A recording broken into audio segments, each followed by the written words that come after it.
Hello, this is the Stories Beside channel. I release videos every day for you. Subscribe and click the bell. Helen took a long, hard look at her own reflection in the dressing room mirror. But it was still noticeable that her body had become white, as if gravity was inexorably pulling her to the ground. In the bright light of the spotlight, the woman's face looked tired and haggard, dark circles under her eyes, and the already visible wrinkles were a treacherous reminder of her age. Helen would have turned 47 this Saturday, and age was a painful subject for the woman. She managed to maintain her attractiveness, looked after herself, buying expensive cosmetics, regularly visiting a beautician and a gym. But all this masked only the external side. In her heart, Helen felt that a little more and old age will jump out at her like a hooligan from the alley, intent on taking away the most valuable beauty and happiness. The forthcoming celebration frightened her to 40. The woman did not feel any special changes, but the closer the hand got to 50, the more she felt the destructive power of time. Benjamin would probably say it's too much of a drag, thought Helen, imagining her husband's reaction to the outfit. The hell with it. I like it. I feel attractive in this dress. Her husband was 4 years younger than her. Helen and Benjamin had been married for 20 years. During that time, all sorts of things happened. Family life was quite prosperous by the standards of society. Husband and wife lived in prosperity, rarely conflicted. They gave birth and brought up a beautiful son. Of course, over time, feelings faded, but Helen was satisfied that she was faithful to her spouse.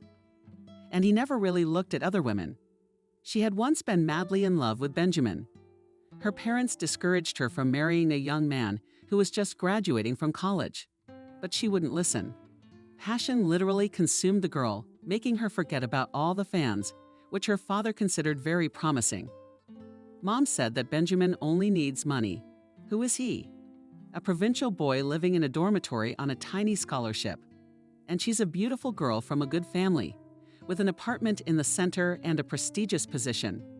At 26, Helen didn't care about other people's opinions. She was head over heels in love with a smiling and modest guy who dedicated poems to her, met her every day from work, and gave her modest bouquets bought on a new scholarship. Romance surrounded Helen's head. And then she got pregnant suddenly and stupidly. She flatly refused to get rid of the baby.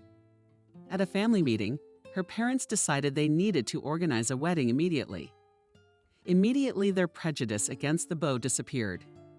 Helen's personal reputation was paramount. It was a happy decision.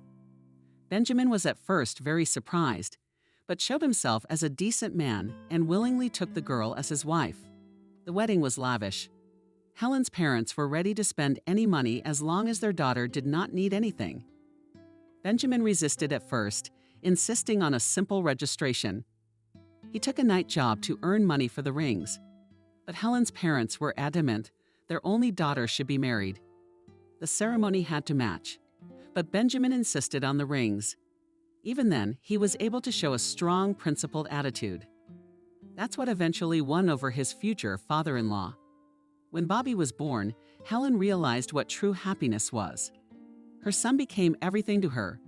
The girl did not want to leave the maternity leave for a long time, trying to spend as much time as possible with the child. Benjamin, even jealous of her, blamed her for forgetting about her husband. But Helen only guffawed and continued to pamper her baby. While Bobby was growing up, Helen continued to work. Together with Benjamin, they opened their own firm. The business began with goods for children. The mother believed that so she will be easier to combine pleasant with useful, trying on her son most of the goods: clothing, toys, furniture, and school supplies. Gradually, the couple's enterprise grew. As their son grew up, the assortment of goods expanded. Helen had a flair for what would certainly be in demand, and Benjamin discovered a real talent for management. He personally conducted interviews, selecting promising employees to join his staff. He conducted important negotiations personally, winning over contractors with his business acumen. After a few years together, they were able to turn a small family business into a large, successful business. They opened several chain stores of children's goods. The couple's wealth grew.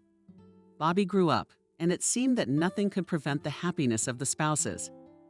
However, when their son turned 14, Helen realized that not everything was so smooth. The marriage of many years had lost its harmony. Benjamin stopped seeing her as a woman. Helen felt this very well. Rare moments of intimacy with her husband for a while made her forget about emotional problems. But more and more, often the woman thought that Benjamin has another woman. She repeatedly tried to expose her spouse, but either Benjamin skillfully concealed the connection on the side or did not have it at all. As all suspicions of the wife did not find confirmation. Soon, Helen abandoned attempts to expose the allegedly unfaithful spouse. But life from this did not become better. With each day, the woman felt that she was losing her former attractiveness. In the 5th decade, Helen began to actively monitor herself. She joined a gym, found a great beautician, and regularly updated her closet.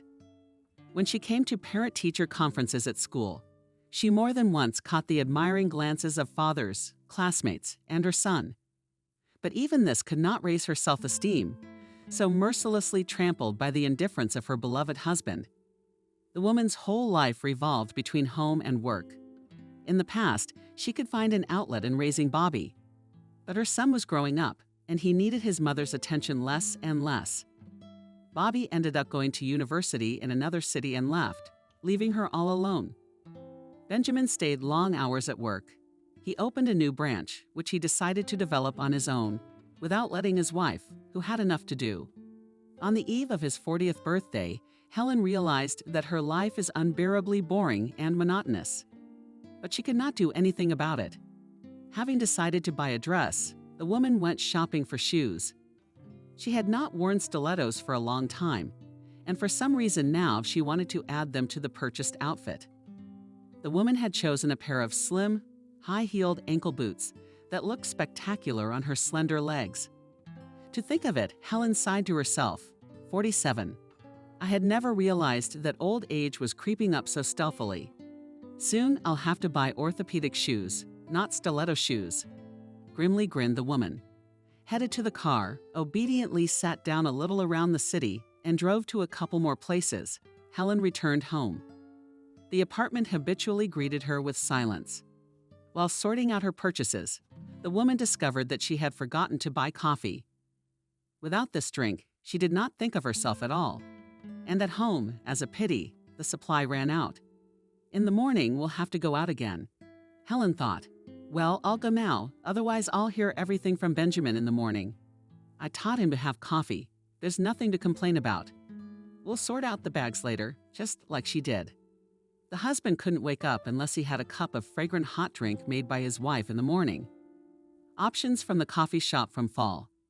For some reason, the husband only recognized Helen's brews. It was her pleasure. The tradition remained one of the few that brought the couple together, even if not for an extended period of time.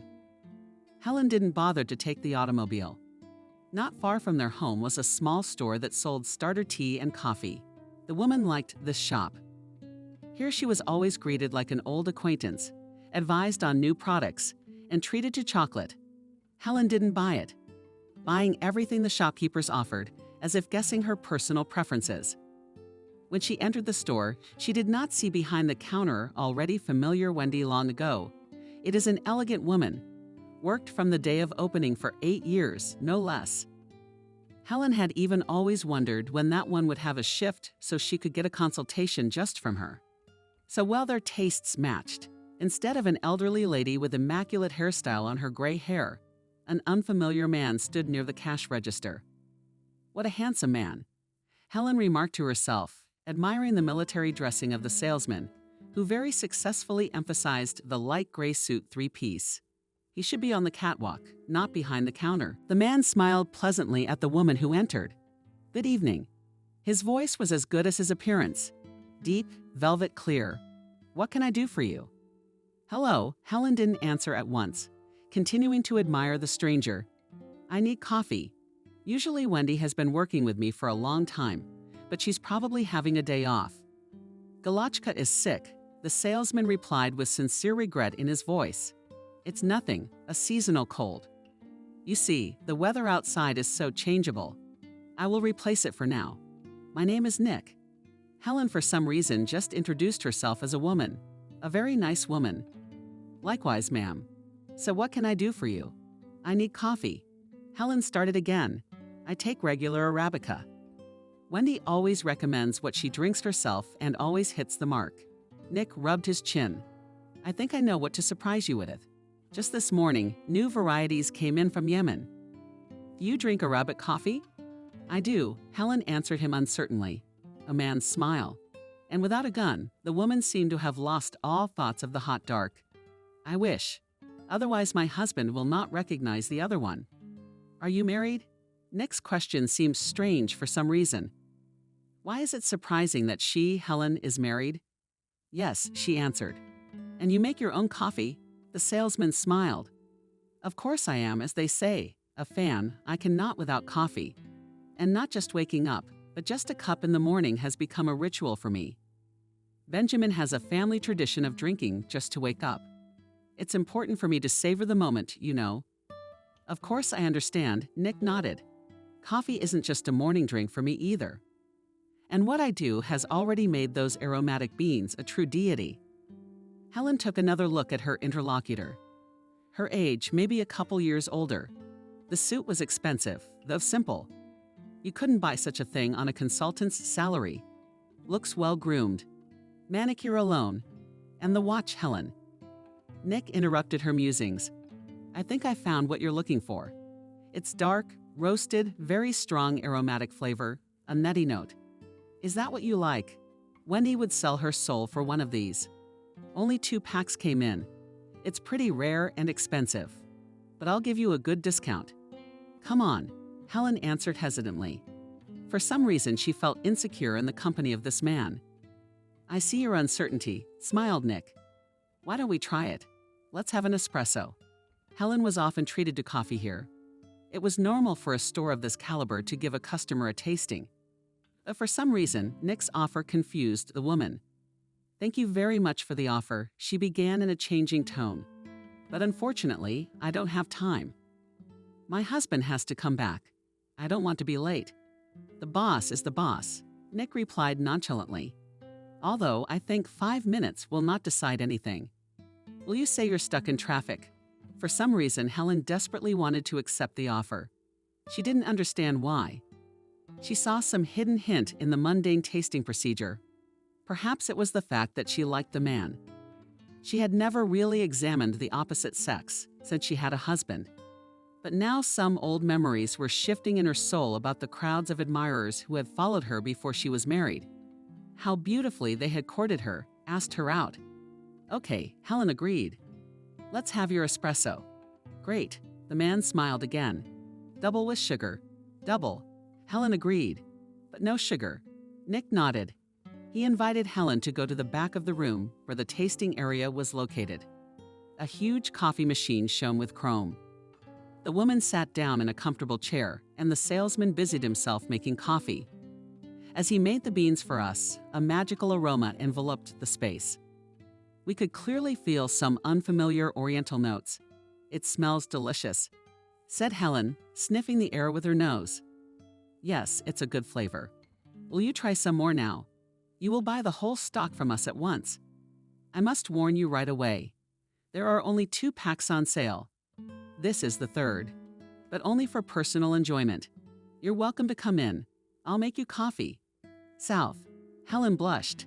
It seemed to her that the man was flirting with her. There was nothing unusual in his proposal, but the woman felt that there was something behind the words. Dano. She tried to shake off those thoughts. It's just a courtesy. It's his job to attract customers, so he's trying. And I'm an idiot. All this romance. I think I'm about to turn 50, and still like a girl. Everything's ready. Nick interrupted her inner dialogue. Here you go. He put a tiny cup with an aromatic espresso on the table in front of Helen. The drink was black, thick, and smelled wonderful. Helen brought the cup to her lips and took a sip. God, she exclaimed. This is fantastic, just the way I like it. And it even tastes like walnuts. That's right, Nick nodded. So our taste buds are in sync. I thought I smelled walnuts too. Also, notice how the texture is not pure thick. I put a standard serving in the holder though. Very tasty, thanked Helen, placing the empty cup on the table and wiping her lips with a napkin. You were right. I'll take everything I've got, and I can only sell you one packet. What do you mean? Helen was surprised. You said you had two. I wouldn't want to miss out on such a great opportunity, so I'll sell you one. The man spoke softly. When it is finished, you will come for the second one, which will be waiting only for you. Otherwise, you'll be in for a long time.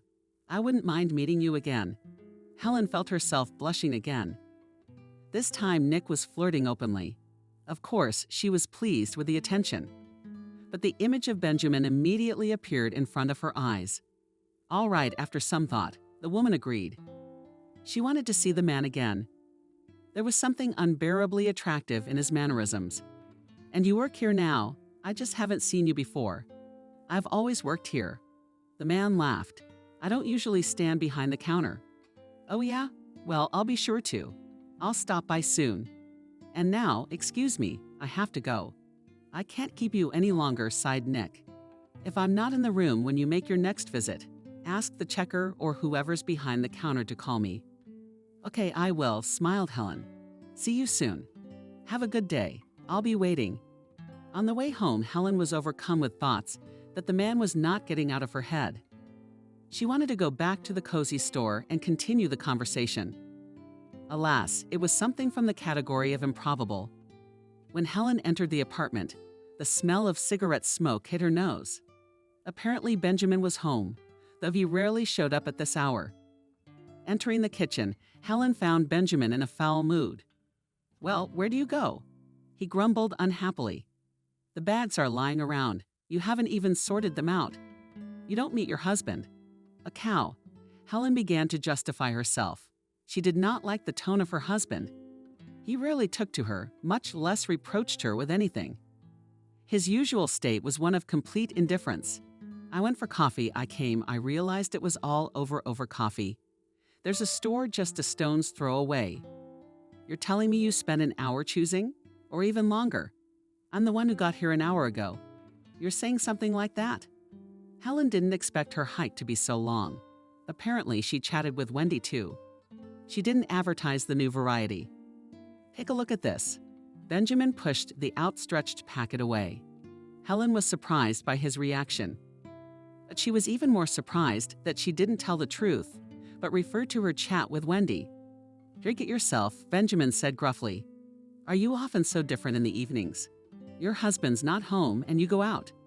Benjamin, what are you talking about? Have I ever given any reason to think so? You know I don't go anywhere but work, and I know it. I left the office 2 hours early today, husband said with a squint. I wasn't going to hide it from you, Helen replied in a conciliatory tone. I went to buy a dress. Saturday is a holiday, remember? There was nothing to do. So I decided to seize the moment. And with what regularity do you go dress shopping like that? Darling, do you suspect me of something? Helen wondered. Just say so. You and I are getting pretty big. In 20 years, have I ever given you reason to doubt my fidelity? It happens. Helen people live together longer and then get divorced. It's like nothing ever happened. Divorce. Helen was trying to figure out what her husband was getting at. I don't understand. Are you getting a divorce? No, of course not, Helen. Suddenly, the husband softened his tone. I'm tired. I'm just angry that you're not home. I came home early, you know. Never mind, I'm sorry. Come on, show me your dress. No way, Helen smiled. I want it to be a surprise. I can only show it in a bag so you don't think anything. Benjamin didn't like the sarcasm in his wife's tone, but he decided not to say anything. Suddenly, his phone rang. Hastily picking up the phone from the table, Benjamin dropped the call and put the smartphone down for some reason. Helen, don't take offense at me, he began. I have to go again now. You see, they're calling. They won't let me go. Okay, shrugged Helen, not lingering. Only I'm going to cook dinner now. I'll try to do it in a couple of hours. Well, don't miss me here. That was quite a party. To celebrate his wife's birthday, Benjamin rented the luxurious Medusa restaurant. There were so many guests that Helen felt she didn't even get a chance to say hello to everyone. The women showered her with flowers, compliments. One thing that was disappointing was that there were no really close friends. Most of the invitees were colleagues. Helen had long ago gotten used to the fact that she had no girlfriends. Benjamin had involuntarily cut off from her all the girls with whom she had once socialized. Of course, there were still some friends, but it was inappropriate to share her worries with them. Helen had a lot to worry about. As expected, Benjamin criticized her outfit. He reproached his wife for choosing an age-inappropriate dress. He was used to seeing Helen either in strict suits, in which she worked, or in comfortable home clothes. The woman did not wear dresses, favoring more practical options. Just before leaving for the restaurant, when Helen came out of the bedroom showing her husband a gorgeous dark green evening gown, Benjamin started a conflict. Benjamin tried to calm her husband down. "Helen, I don't understand why you're getting lost in everything these days. What's wrong with me wearing a nice dress? It's all for your pleasure. I only go to the gym for you. Every husband should be flattered to have an attractive wife. Am I wrong?" And they each are, cut Benjamin off. It's so blatant. "You know, it's fine that it'll be almost all men there." "Well, let them look and envy that you have such a beautiful wife." Helen tried to smile. "Are you already old for such outfits?" Roughly answered her husband. Helen felt her cheeks flare up. Tears even came to her eyes. It was the first time Benjamin had spoken so directly about her age.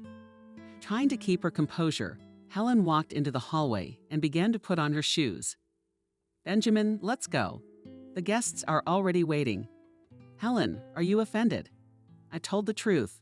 "She's not offended by the truth. We should have paid for the trip together." "Benjamin, stop it, please. Could you be a little more tactful? Let's not spoil the mood before the holiday." After drinking another glass of champagne, Helen felt relaxed enough. She tried not to think about her husband's words. All the more he tried to rehabilitate himself by giving her a present. The presentation was a luxurious necklace with emeralds.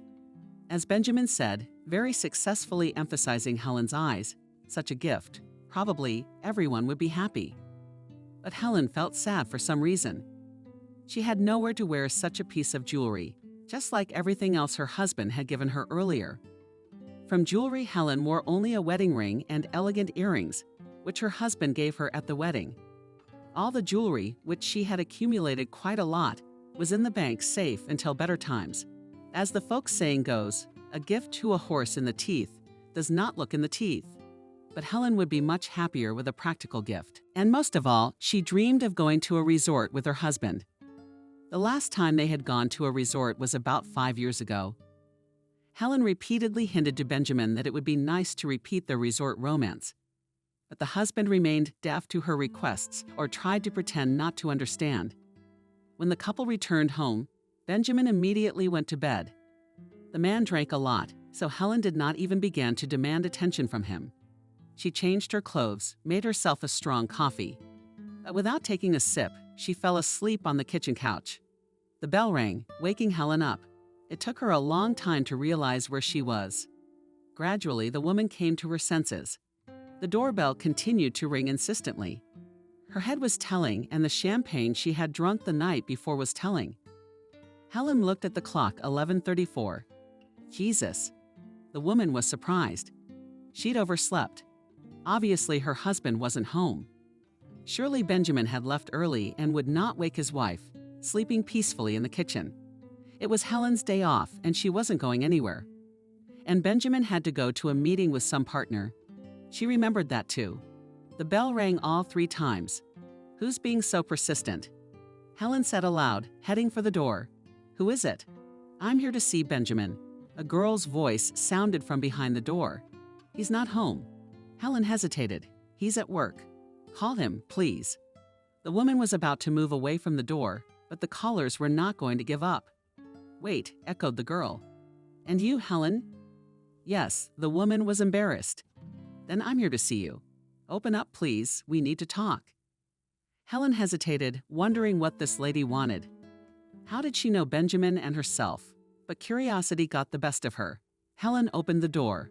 On the doorstep stood a very young girl in her early 20s. She had a smug smile on her brightly painted, pretty face that gave her a predatory look. To what do we owe the pleasure? Helen asked. The guest gave her a displeased look and smirked. "I think we should continue this conversation off the doorstep." "I have a lot to say." "Good." The landlady was embarrassed. "Come into the living room."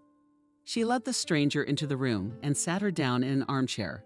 Helen wanted to offer her something, as the norms of hospitality demanded, but for some reason she hesitated. "Helen, I'm sorry, I don't know my middle name."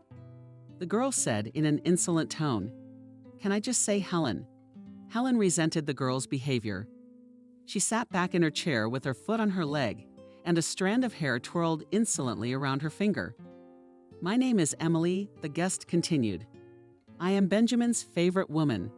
Silence reigned in the room. Helen digested here. To say that Emily's statement surprised her was incorrect. The woman had long ago guessed that Benjamin had taken a mistress. Constant delays at work, sudden mood swings of some kind. Details only she could see.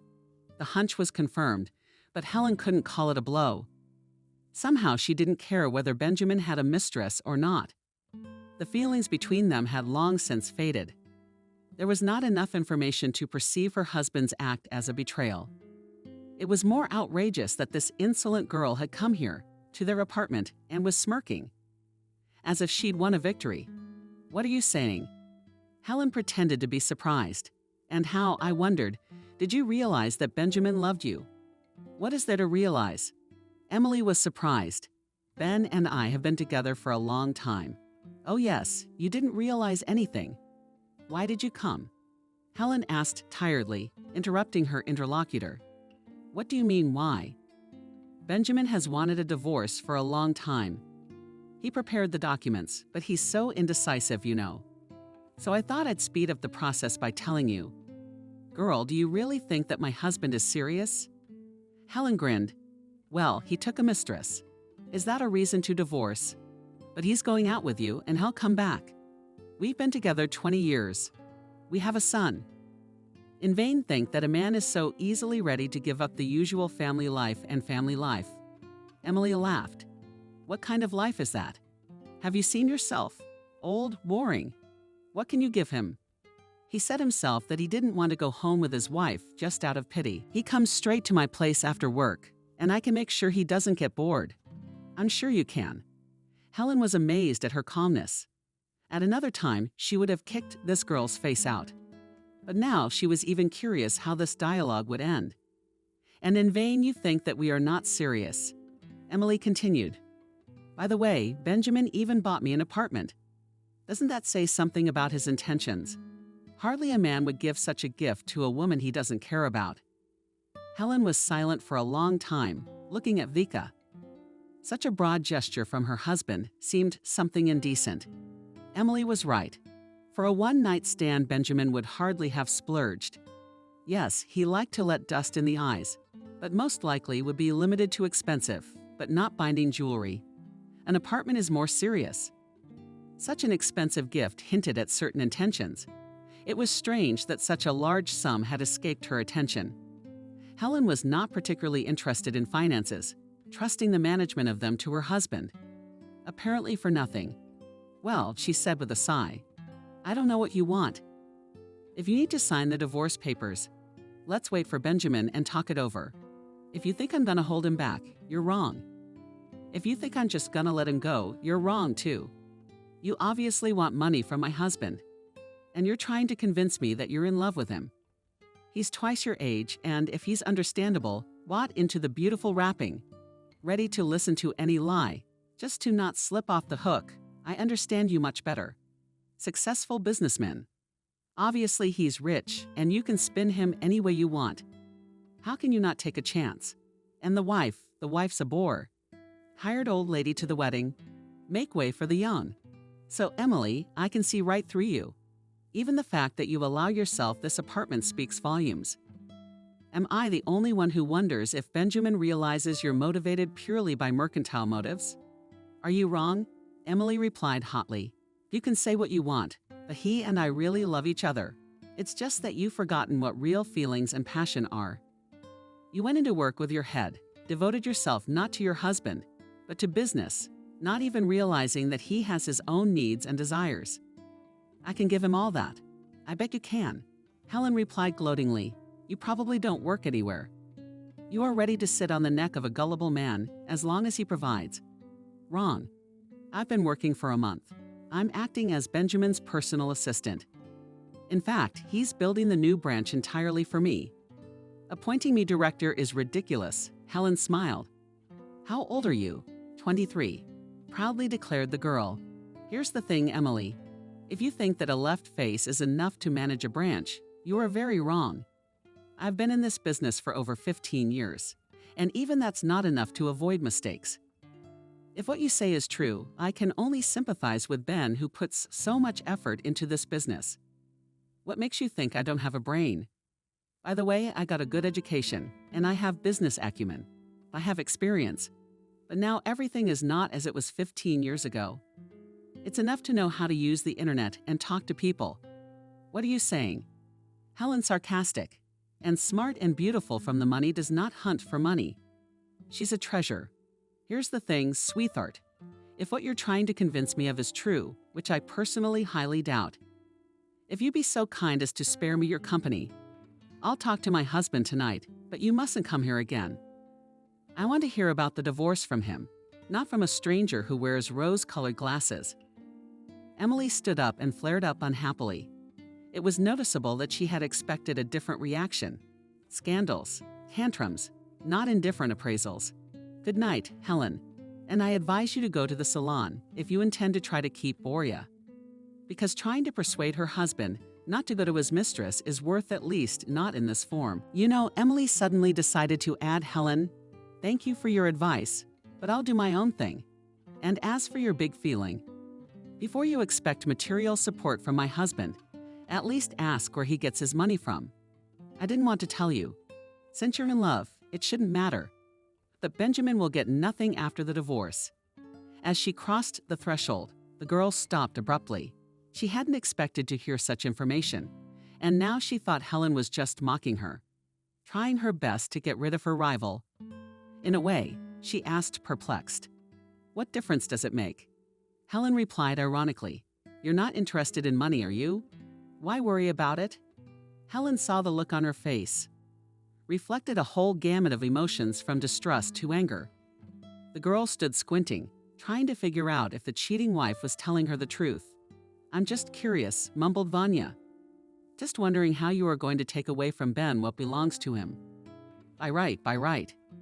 He owns only his monthly salary and half of this apartment. The rest, alas, sweetie, belongs not even to me, but to our son. The day Bobby came of age, all the assets of the company were transferred. So if I were you, you'd be wise to try to spin him instead of Benjamin.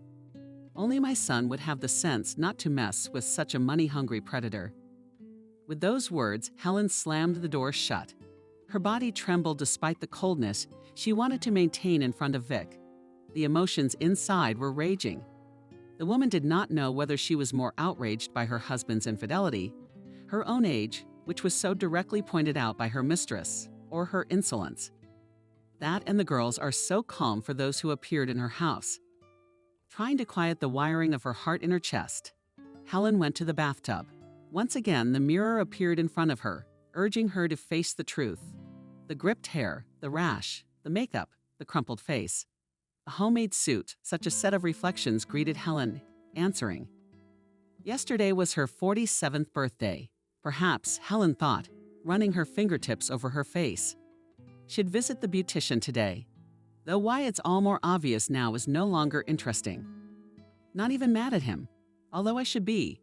The boudoir, sighing, began Helen. When she returned home in the evening, her husband settled down on the couch. "I need to ask you something." "What is it, Helen?" "I'm tired. Can we put it off for later?" Reluctantly, the husband replied, staring at the screen of his phone. "It could be later, but I think it's important." Benjamin took his eyes off the phone and looked at his wife carefully.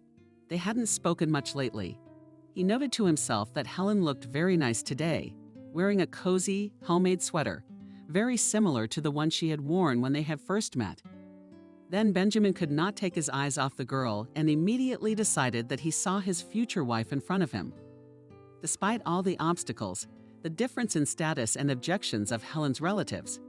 He proved to everyone that he was worthy to be with her. Of course, the years had taken their toll on his wife, but she was still attractive. Benjamin did not know whether he still loved her or not. During the years they spent together, his wife had become so familiar to him that he no longer perceived her as an object of passion. While the man's son was growing up, he never thought of looking at other women.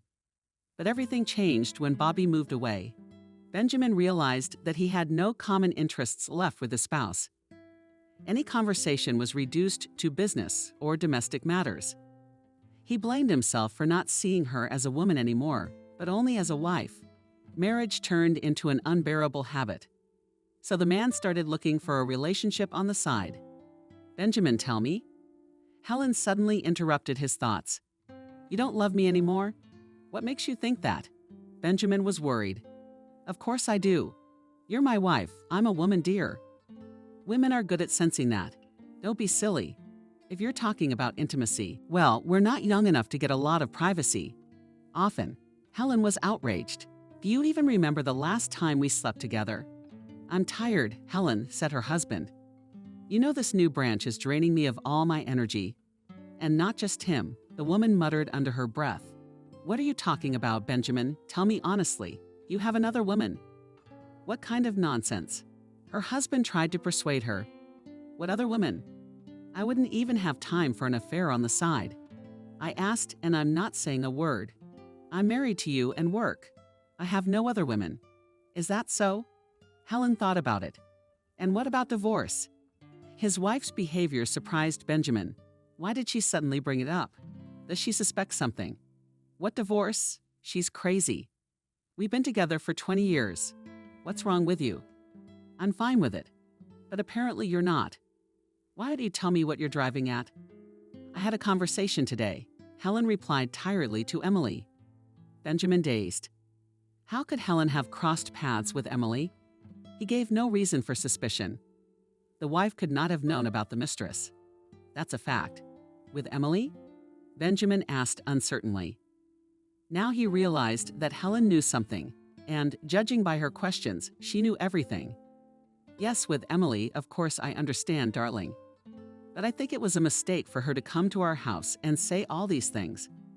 Benjamin realized he'd been caught red-handed, and it seemed silly to back out. But why the hell did Emily come here? They'd agreed she'd stay out of his personal space.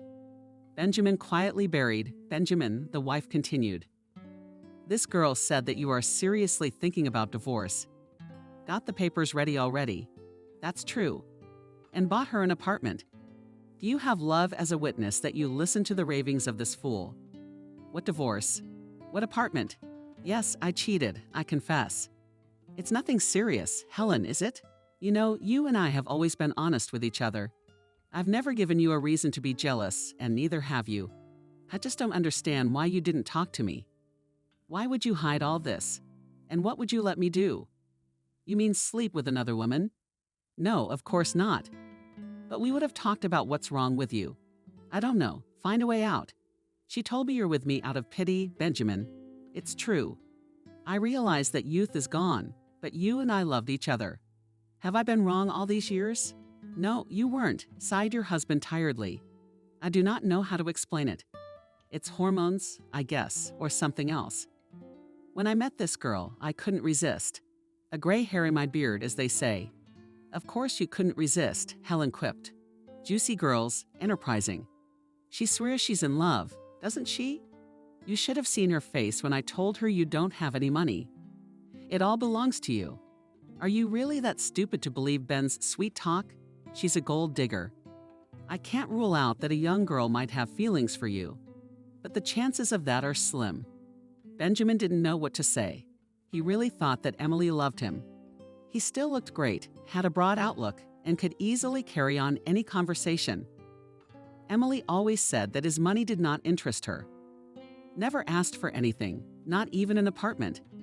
Benjamin just felt sorry for the girl who had to live in a tiny room. It seemed to him that he was in love as much as in his youth. The couple of meetings as if imperceptibly turned into a stormy Bobby, which he could hardly hide from his wife. Of course, there was no question of divorce. Benjamin did not want to lose either of the two women, as he had grown very accustomed to one and literally idolized the other. And as an employee, Emily showed herself well, easily solving work issues, able to negotiate with harmful clients. He only started talking about divorce to get her to calm down. It was probably standard practice. Who would have thought she'd be stupid enough to show up here and spill everything to his wife? The little brown girl stood him up again. Helen out of contemplation. Look, you know I'm a non-conflict person and I'm always ready to compromise. If you think there's nothing more between us, I'll accept that. But living under the same roof with you will be a misery. I'll sign the necessary papers, the deadline, and I'll explain myself. I don't want to spoil the boy's life with other people's problems. You're probably expecting a scandal from me, but there won't be.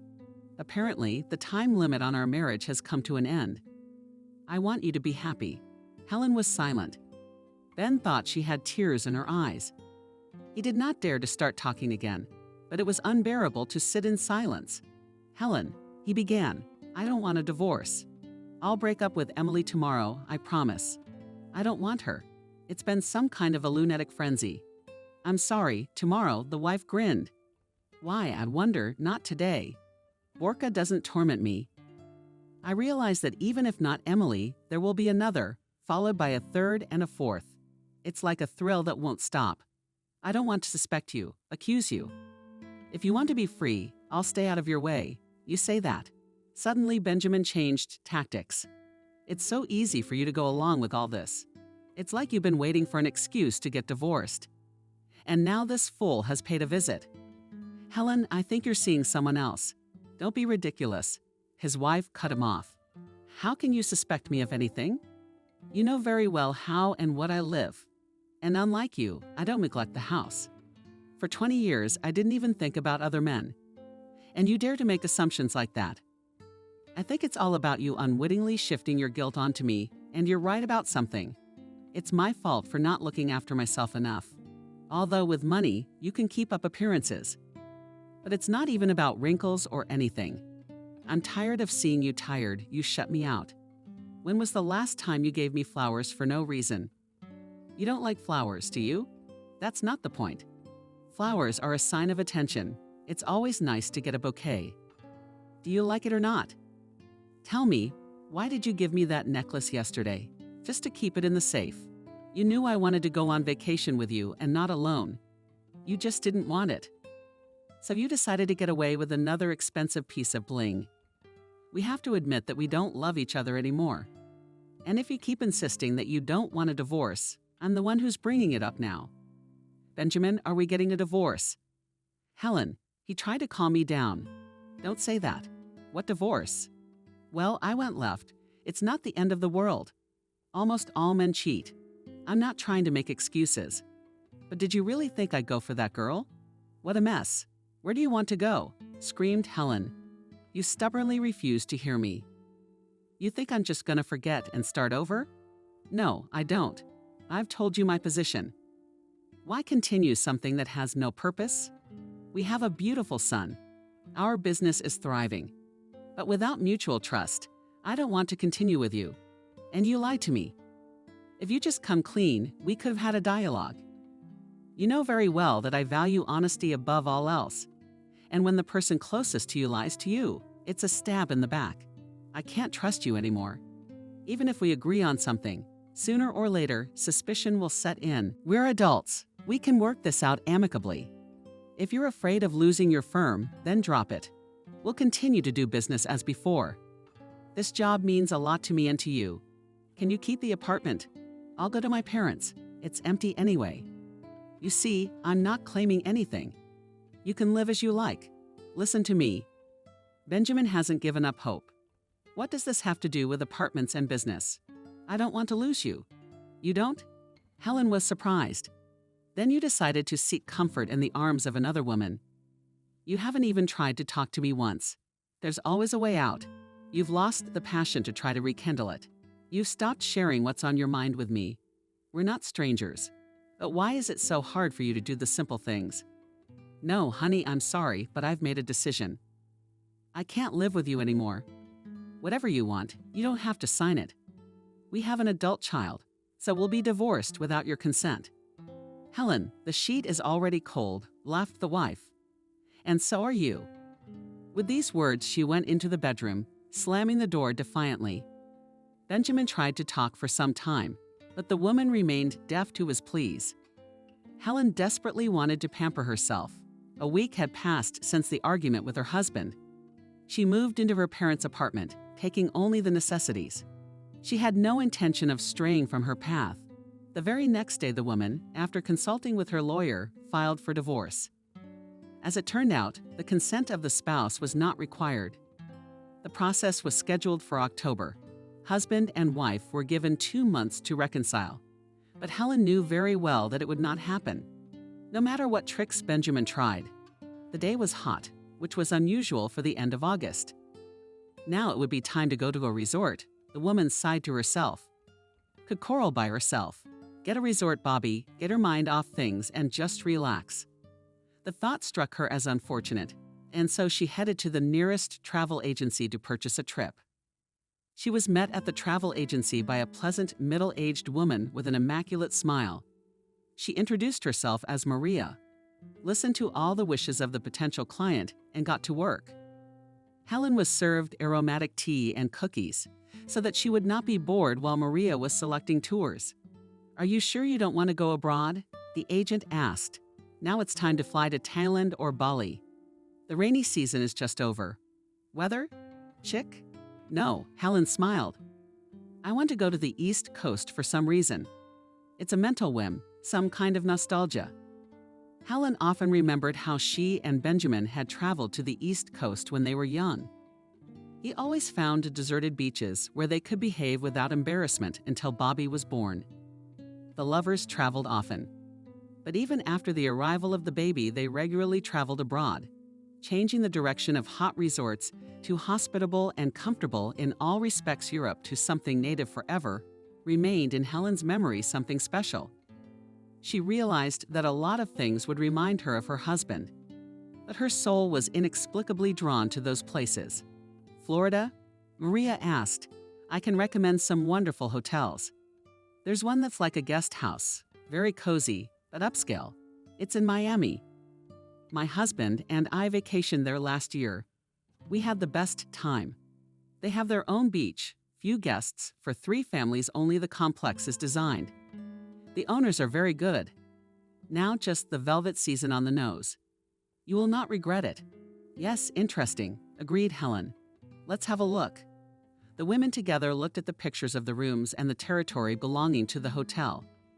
Helen liked the style of the grounds and guest houses, the abundance of blooming greenery and the private beach. It looked unparalleled, and Maria claimed that the hotel was much better in person. "Well, Helen agreed to trust you. I haven't been on vacation for a long time, and now I have to go alone. So I have my doubts. You certainly will not regret." Helen made a tour for the beginning of September. At first, she wanted to rent the house for a week, but after thinking about it, she settled on 2. During that time, things at the office were unlikely to get up without her. There were still a few days left before she left. To distract herself from sad thoughts, and the woman decided to go shopping and buy things for the upcoming trip. In the mall, she went through the boutiques, without a second thought, grabbing everything she could lay her eyes on. Travel bags, swimsuits, parios, beach slippers, a silk robe, a few dresses, outfits for walking, cosmetics. Helen couldn't stop. She was overcome by a strange euphoria. It was as if she felt that this trip would open the door to a new life for her, full to the brim. After filling the trunk with purchases, Helen sat down behind the wheel and was finally able to exhale. The phone rang. The woman even shuddered with surprise. Her son's number popped up on the screen. "Bobby, hello." She answered cheerfully, unexpectedly honest. "Mom, stop calling me that." Bobby replied indignantly. "I'm not little, you're always little to me." "Oh, parents." The boy stretched out. "Mom, are you okay? Dad hasn't called." "Honey, I don't feel like talking to him. You know he's hurt me a lot, but I'm not mad at him. I'm just ignoring him so I don't give in to his advances." "Are you sure you want a divorce? Life happens. You can always find a way to work things out. No one's saying you have to forgive him right away." Let him feel guilty.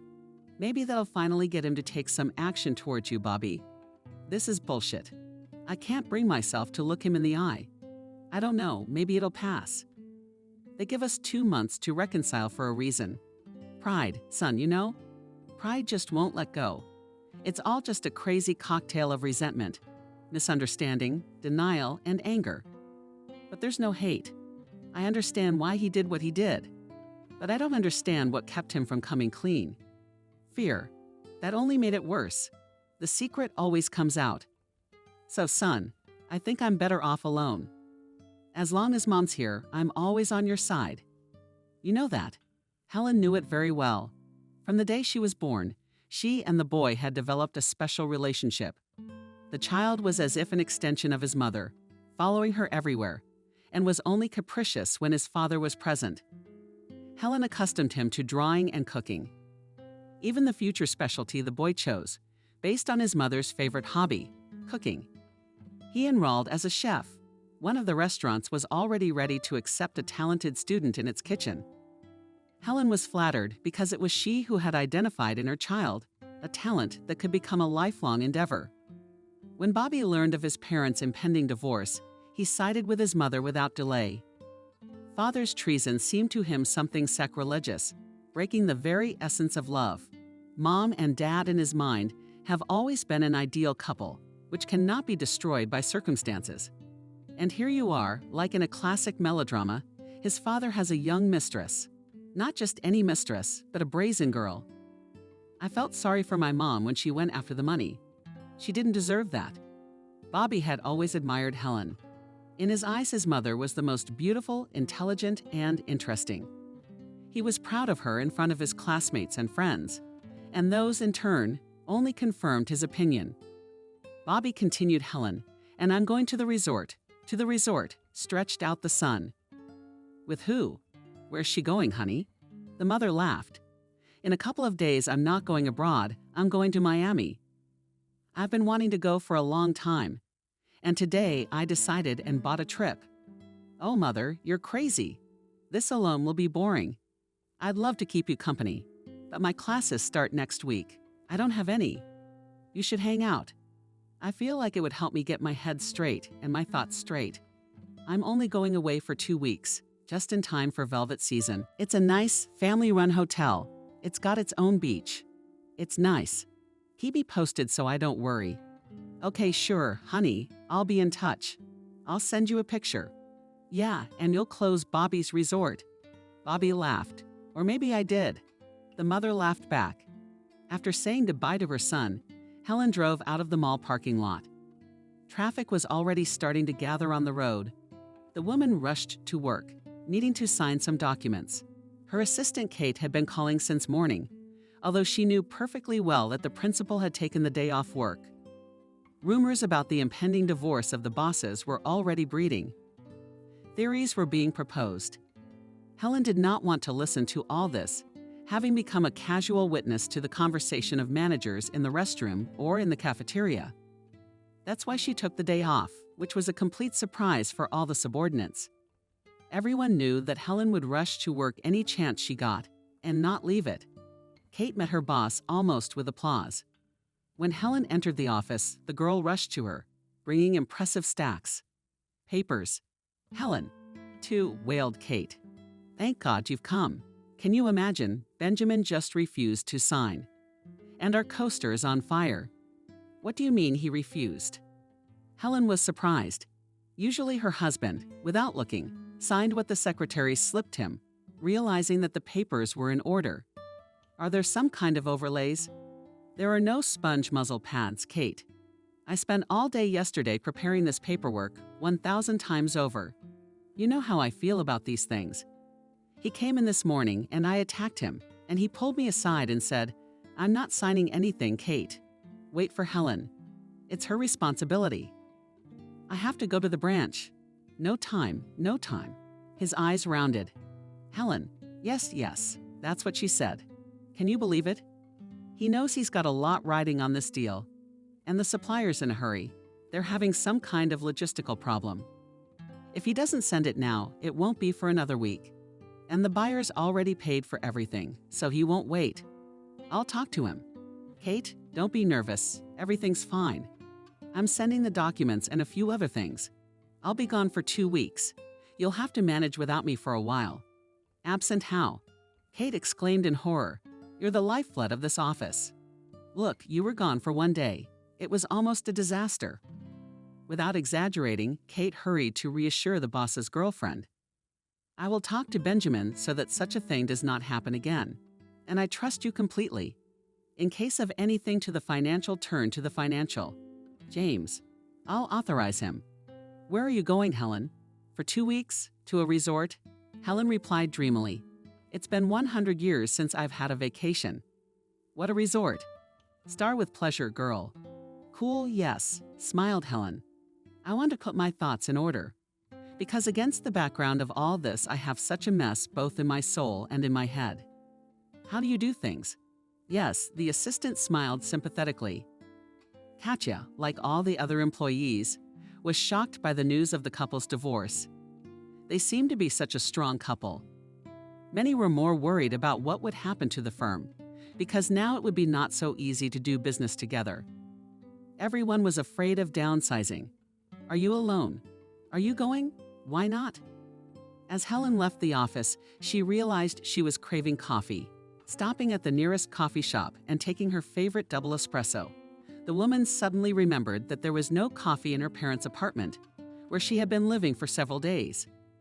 And she hadn't even noticed it, tormenting her with thoughts of her husband's infidelity and the fear of being alone forever.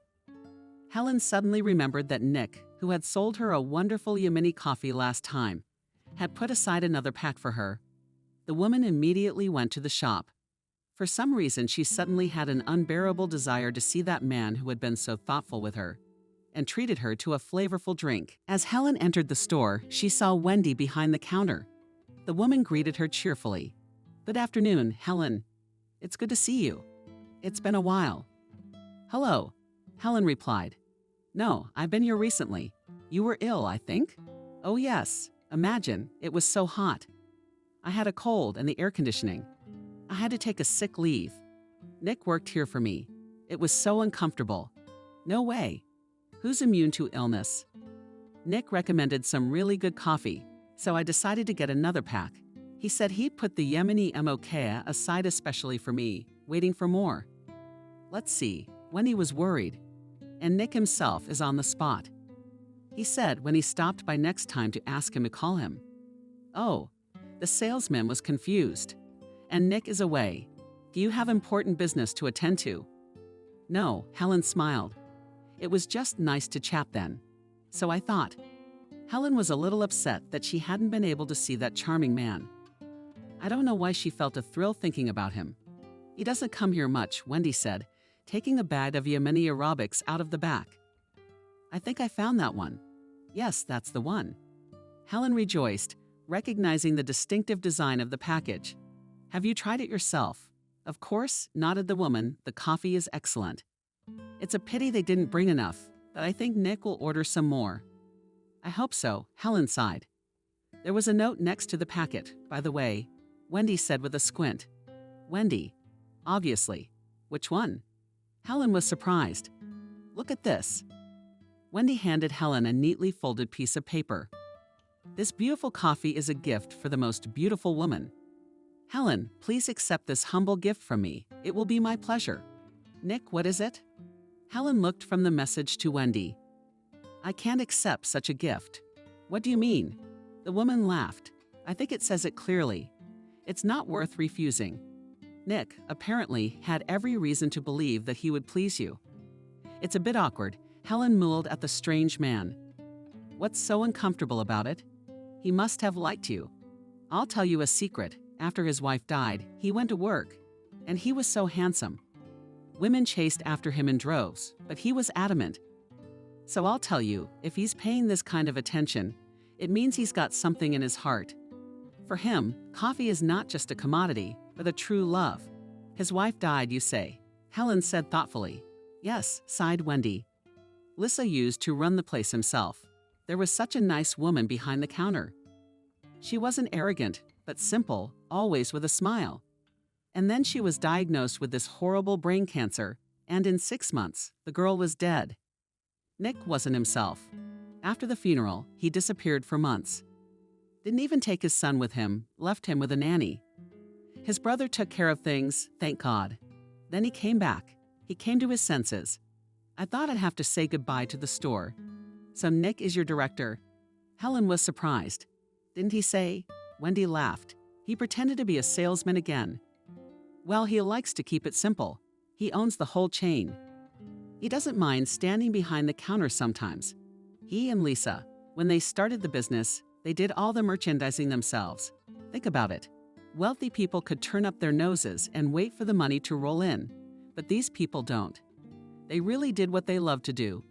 You could see that right away. When is he coming back? Unexpectedly, Helen asked. Nick is a conspirator? Wendy smiled. In a week or two. Honestly, I don't even know where he's gone. Just said he'd be out of town for the time being. Unless it's up to me to figure out the details. I see, upset. Helen stretched out. Let me give you his phone number. Wendy suddenly suggested. What are you doing? Helen exclaimed fearfully. That's so embarrassing. And what would I say to him? I'd better come back later and hopefully get him. I'm going away now too. I'll be back in a couple of weeks. I think he'll be back by then. It's up to you, Wendy agreed. Although I wouldn't lose heart if I were you. He obviously likes you. I know him well. The chief never just does anything. Although, as I recall, you're married. So it's understandable to have doubts. Well, that's where I'd argue. Why this line? Suddenly you want to tell Wendy everything. I'm divorcing. How's that? The woman was genuinely surprised. All banal cheating, sighed Helen. Imagine 20 years together. And then, on top of that, he took a mistress. And this juvenile girl still came to my house and began to shake the rights. I just can't find the strength to forgive him. I've weighed everything, trying to convince myself that many families go through this and nothing, continue to live, and myself began to dig. It's something to think about, Wendy sighed. 20 years is a long time. And how could you cheat on such a beautiful and pleasant woman? To embarrass Helen. I got old. That's what it's all about. Nonsense.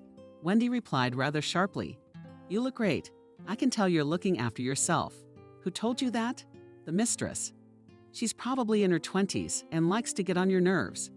I'll tell you, a woman gets better after 40. Like a good wine. Thank you, Wendy. I'd like to hear such compliments from my husband, but I guess he has a different opinion. Oh, come on. If he stopped seeing you as the one. Boldly divorce nothing to regret about the years lived together. You still have ahead of you and all the happiness at any age to catch up. Maybe throw all the problems out of your head. My advice to you is to go somewhere to rest. To unwind, it'll be easier. I'm going to a resort, Helen said dreamily. Do you feel you need to do it? So good luck. Be sure to come back and tell me later. Did it help you? Of course, Helen laughed. Where am I going to get away from you?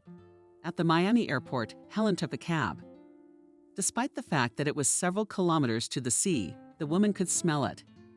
Perhaps it was the power of self-importance, but it was this barely respectable smell, which was impossible to confuse with anything, that caused a whole flurry of emotions in her soul. The cab driver drove her to the center rather quickly. When the car pulled up, a beautiful wrought iron fence, killed by grapes. Helen realized that she was not mistaken with a hotel. Behind the fence was a gorgeous 2-story mansion with an open attic, and a few other houses were guessing at the back of the lot.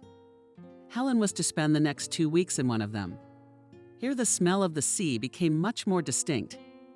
Helen even thought she could hear the sound of the waves. The woman rang the bell.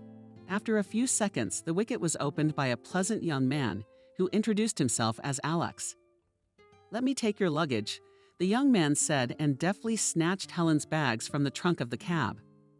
The guy invited the guest to go to the reception to check in. Entering the wicket, Helen gasped. The yard was drowned in greenery. In spite of September, the ales were blooming. Almost everything around was dotted with delicate pink and white flowers. In the center of the courtyard was a cozy gazebo that had sprung up around a huge raft.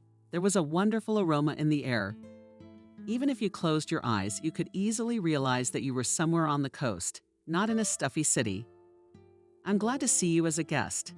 Helen was greeted by a pretty girl who looked a lot like Alex, who had met her at the gate. My name is Daria. You can contact me or Alex with any questions. Have you met your brother yet? He's taking the luggage to the house right now. I'll take you there in a few minutes. Your place is very nice, Helen smiled. I have to admit that you were recommended to me and told me right away that the place is even better in person than in the photos. Thank you, replied Daria. We really appreciate our guests. You see, it's a family business, so reputation is very important. And in Florida, there is so much competition that we have to go for quality or quantity. We now have 3 large guest houses in operation. You were just moving into one of them. And from next year, my parents have decided to rent apartments in the main house. The attic is very nice, the terrace is open, and kiwi grows there. Are all the houses occupied now? Helen asked. She didn't want to be in contact with anyone. That was why she had chosen this option. Besides you, there are guests in one other house. The 3rd one is booked, but the vacationers will arrive only in a week, so nothing will interfere with your vacation, she smiled. Helen liked the atmosphere in this cozy world. Alex returned, ready to walk her to the house. Together, they walked along a narrow path, paved and cobblestone, through which the grass broke through. The yard seemed dark from the vegetation, but it did not spoil it at all. On the contrary, it created some feeling of chamber space. Here we are, Alex proclaimed, showing the guest a nice cottage with a spacious veranda. Your cottage is the closest to the beach. There you see, there is a path, a couple of steps, and you are by the sea. It was evident that the young man was very proud of the place. As they walked along, he told a little about how his parents had built the hotel. Besides their family, there were a few other people working here, a cook and a maid, a gardener. Most of the duties were done by his brother and sister, but it wasn't a burden to them in the least. How wonderful! Sincerely admired Helen. By the way, from the back of the house, there is an exit directly to the beach, so you can enjoy the beautiful sunrises and sunsets. Helen, a little more, chatted with Alex while he showed her the house. After that, the young man tactfully retired to the woods to call if he needed anything. After closing the door behind the guy, Helen quickly changed her clothes and ran to the sea. The veranda had a great view of the private beach and the pier from the shore to the resort. In the lounge from the 2-wave res, it was quite windy, so the waves were crashing violently against the concrete barriers. And moored at the pier, the boats were going up and down, giving herself over to the power of the natural elements. Helen took off her flip-flops and with childish joy threw herself into the water. It was warm, as if it had accumulated over the summer, all that the sun generously bestowed. The waves knocked Helen off her feet, but she, laughing, floundered in the surf, trying to get up. Realizing she wouldn't succeed, the woman gave herself over to the elements and swam. How long had it been since she had swum?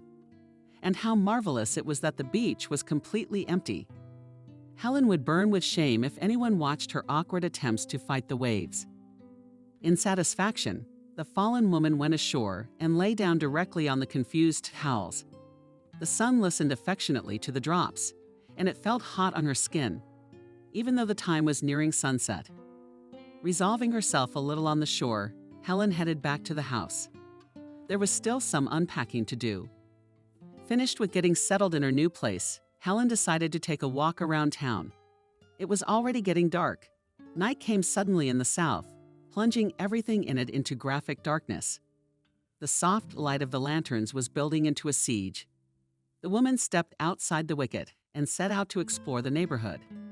The house was located almost in the very center of Miami. After walking only blocks, Helen found herself on a brightly lit street where the smell of kebabs and music blared from numerous summer cafes. The smell of building up on the coals, the meat intolerably beckoned. Helen looked into a small Armenian restaurant where she was immediately seated on a comfortable, cushioned bench. The hospitable host brought her a whole dish of fragrant kebab and a kettle of aromatic tea with British. Finally, the woman was able to relax. Bright garlands lit up the cozy courtyard. There were few visitors, so Helen just sat and enjoyed delicious food and good music. The owner of the place, an elderly man named Trevor, offered wine. Helen saw no reason to refuse. After all, she had come for a vacation. The good-natured host sat down next to her. "Permission to court you, beautiful stranger." He began gallantly. "Pour a glass of thick dark wine. Taste our own production." "Thank you for," embarrassed Helen, and bought a drink. "Is that true? You make amazingly so sweet and addictive. I've never tasted anything like it. My dad's always been in the wine business." "Do you know how delicious the grapes grow here? Only the local sun and soil can produce something like this. Not unlike the French. Wine is a matter of taste, of course. But for ours, even Trevor's henchmen come from abroad." Helen realized that her host was embellishing reality. But the wine was indeed excellent. Chatting some more with the good-natured old man, Helen went home, unbearably inclined to sleep. Reaching the bed, she fell asleep instantly, intoxicated with wine, sea air, and fresh impressions. In the morning, she woke up very early, absolutely pronounced. There was a knock at the door. Helen opened the door and saw Darius smiling sweetly on the threshold. "I apologize for being so early," the girl apologized. "I was wondering what to bring you for breakfast. We got some delicious goat cheese today. The company is located near here in the mountains. The quality is top-notch. I'd like you to appreciate it." "Let me rely on your taste," Helen said. "I'm ready to eat anything." Despite the dense dinner, Helen felt hungry, as if she hadn't eaten anything for days. She gladly accepted her hostess's offer and waited impatiently for breakfast to arrive. Half an hour later, the maid came in, carrying a basket covered with cotton cloth. Helen took the breakfast that was intended for her and made up her mind to have her meal on the veranda. She carefully placed the contents of the basket on the table. Besides daria and cheese, there was still hot bread, a jar of apricots, jam, butter, bottles of milk and juice, and a bunch of white black grapes. Such a set caused Helen to be delighted. She made herself a few sandwiches and sat down in a long chair. Suddenly, her attention was attracted by a rustle on the path towards the beach. "Here come the neighbors," Helen thought with interest. "I wonder what kind of people live there." On the one hand, she didn't want to get acquainted with anyone, but on the other hand, she would have to meet them and say hello when she met them. In this case, it is worth being polite as much as possible so as not to feel embarrassed. A boy of about 10 years old jumped out of the corner of the house. A child bouncing merrily, waving a towel. "Hello," Helen called out to him. "Hello," smiled the boy. "I thought we were the only ones vacationing here. Have you been here recently?" "Yes, last night." The child came closer with a wide smile on his tanned face. Bought me with his openness. "My name is Jacob," friendly he said, and extended his hand to Helen. "And I am Helen," she answered, responding to his not childishly strong handshake. "Just Helen."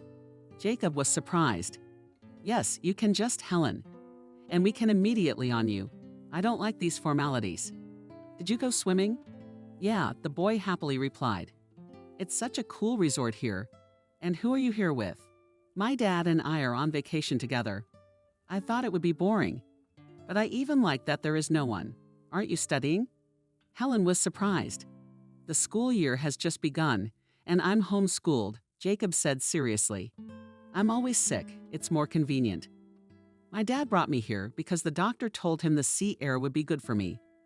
It was hard to tell from the child's appearance that he had health problems, but Helen felt it was tactless to ask for details. "Have you had breakfast?" "I've got all sorts of goodies here." "Breakfast, thank you," the boy politely declined. "Don't you want to go swimming too? You can see the jellyfish there. By the way, they come a lot in the morning, even on the shore. Aren't you afraid that if you don't touch them, there's nothing to be afraid of?" "I don't do anything bad to them. They respond in kind." "Well, let's go," agreed Helen. "Now I'll just quickly get ready." She quickly put on her swimsuit, took a large towel and applied sunscreen. When she came out, Jacob was patiently waiting for her near the veranda. "I'm sorry it's been so long." Helen apologized. "How long is long? You should know how Dad is going." I'm already swimming across the sea, and he's just coming out." Helen laughed. She liked the spontaneity with which her new acquaintance talked while remaining serious. For some reason, she saw him as Roma. Helen loved children. Once she even started talking to Benjamin about having a second child. But for some reason, her husband didn't support the idea. Helen threw off her robe, stepped into the cool resort. The sun was starting to get used to it, but the water was nice and stroked her skin. There were indeed a lot of jellyfish around, but they swam only at the wave of the res. Helen was afraid of these creatures, so made the decision not to poke close. "Would you like to race?" shouted Jacob. Already swam a couple dozen meters from the shore. "Why not?" Helen laughed. She was a good swimmer in her youth, even practiced it professionally. The new buddies began their confrontation. Helen was splitting the salt water with strong sweeps of her arms. Despite her best efforts, the boy was significantly ahead. As soon as the woman got a little closer to him, he accelerated sharply and sprinted forward.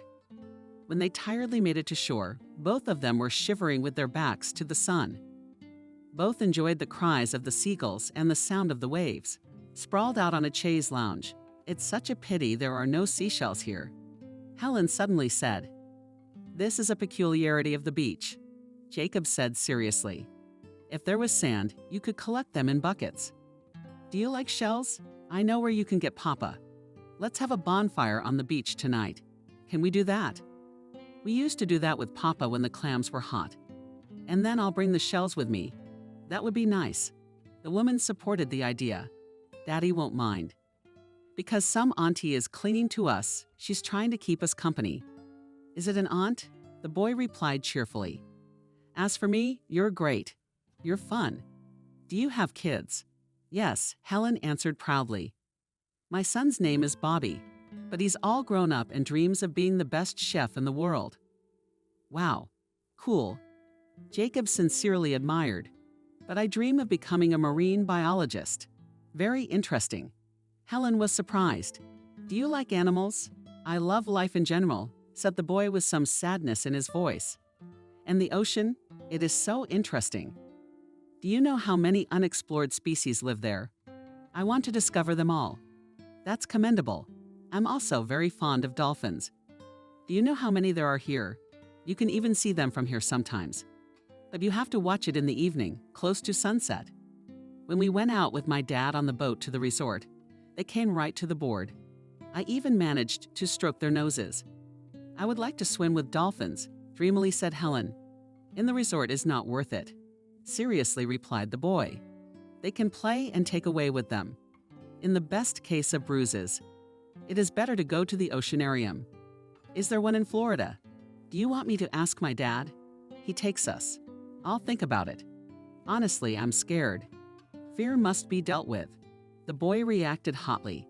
"And if you live with them, you won't learn anything new about life." Helen was amazed that the child reasoned like a philosopher. On the other hand, isn't he right? Why should she deny herself something, covering herself with fears and insecurities? Didn't she herself make a choice not so long ago, fighting the fear of loneliness? And nothing, she's alive, healthy, enjoying her vacation. She could have gotten discouraged. "Oh, there's Daddy," Jacob exclaimed joyfully. Helen turned around to pike her eyes from the bright sun. A tall man in a beach robe was approaching them. He was waving his hand in greeting. Jacob jumped up and ran towards his father. As they approached, Helen opened her mouth in surprise. Standing in front of her was Nick. "Oh, what a meeting." The man addressed her cheerfully. "Who is our new neighbor?" "Good morning," Helen replied, averting her eyes. She felt that her cheeks were blushing. "What are you doing here?" "I decided to let myself rest. I've been working all the time and I feel like I'm running out of energy."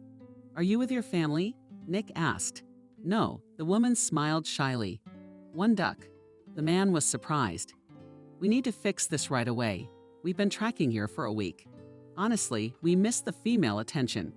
"Daddy, do you two know each other?" the boy asked. "Do I know you?" the father confirmed. And Helen nodded. "That's great. I wondered why Helen and I were so easy to talk to." Jacob was thrilled. "Helen, then you just have to make a fire on the beach with us tonight." "What about you?" Nick asked his son with a squint. Already on you? Of course, nodded the son. Helen is so cool. We were even swimming against each other right now, and I was blowing. Helen laughed with feigned resentment. Then I suggest that you and I, Helen, switch to you. Nick smiled at her. It's a little strange. The woman happily agreed with him. Then we can just call it Helen. Just Nick. The man held out his hand to her. Nice to meet you in a more comfortable environment. In the evening, the company settled down on the beach, intending to roast the airplanes on the fire. Where the whole sack of them had come from was unknown.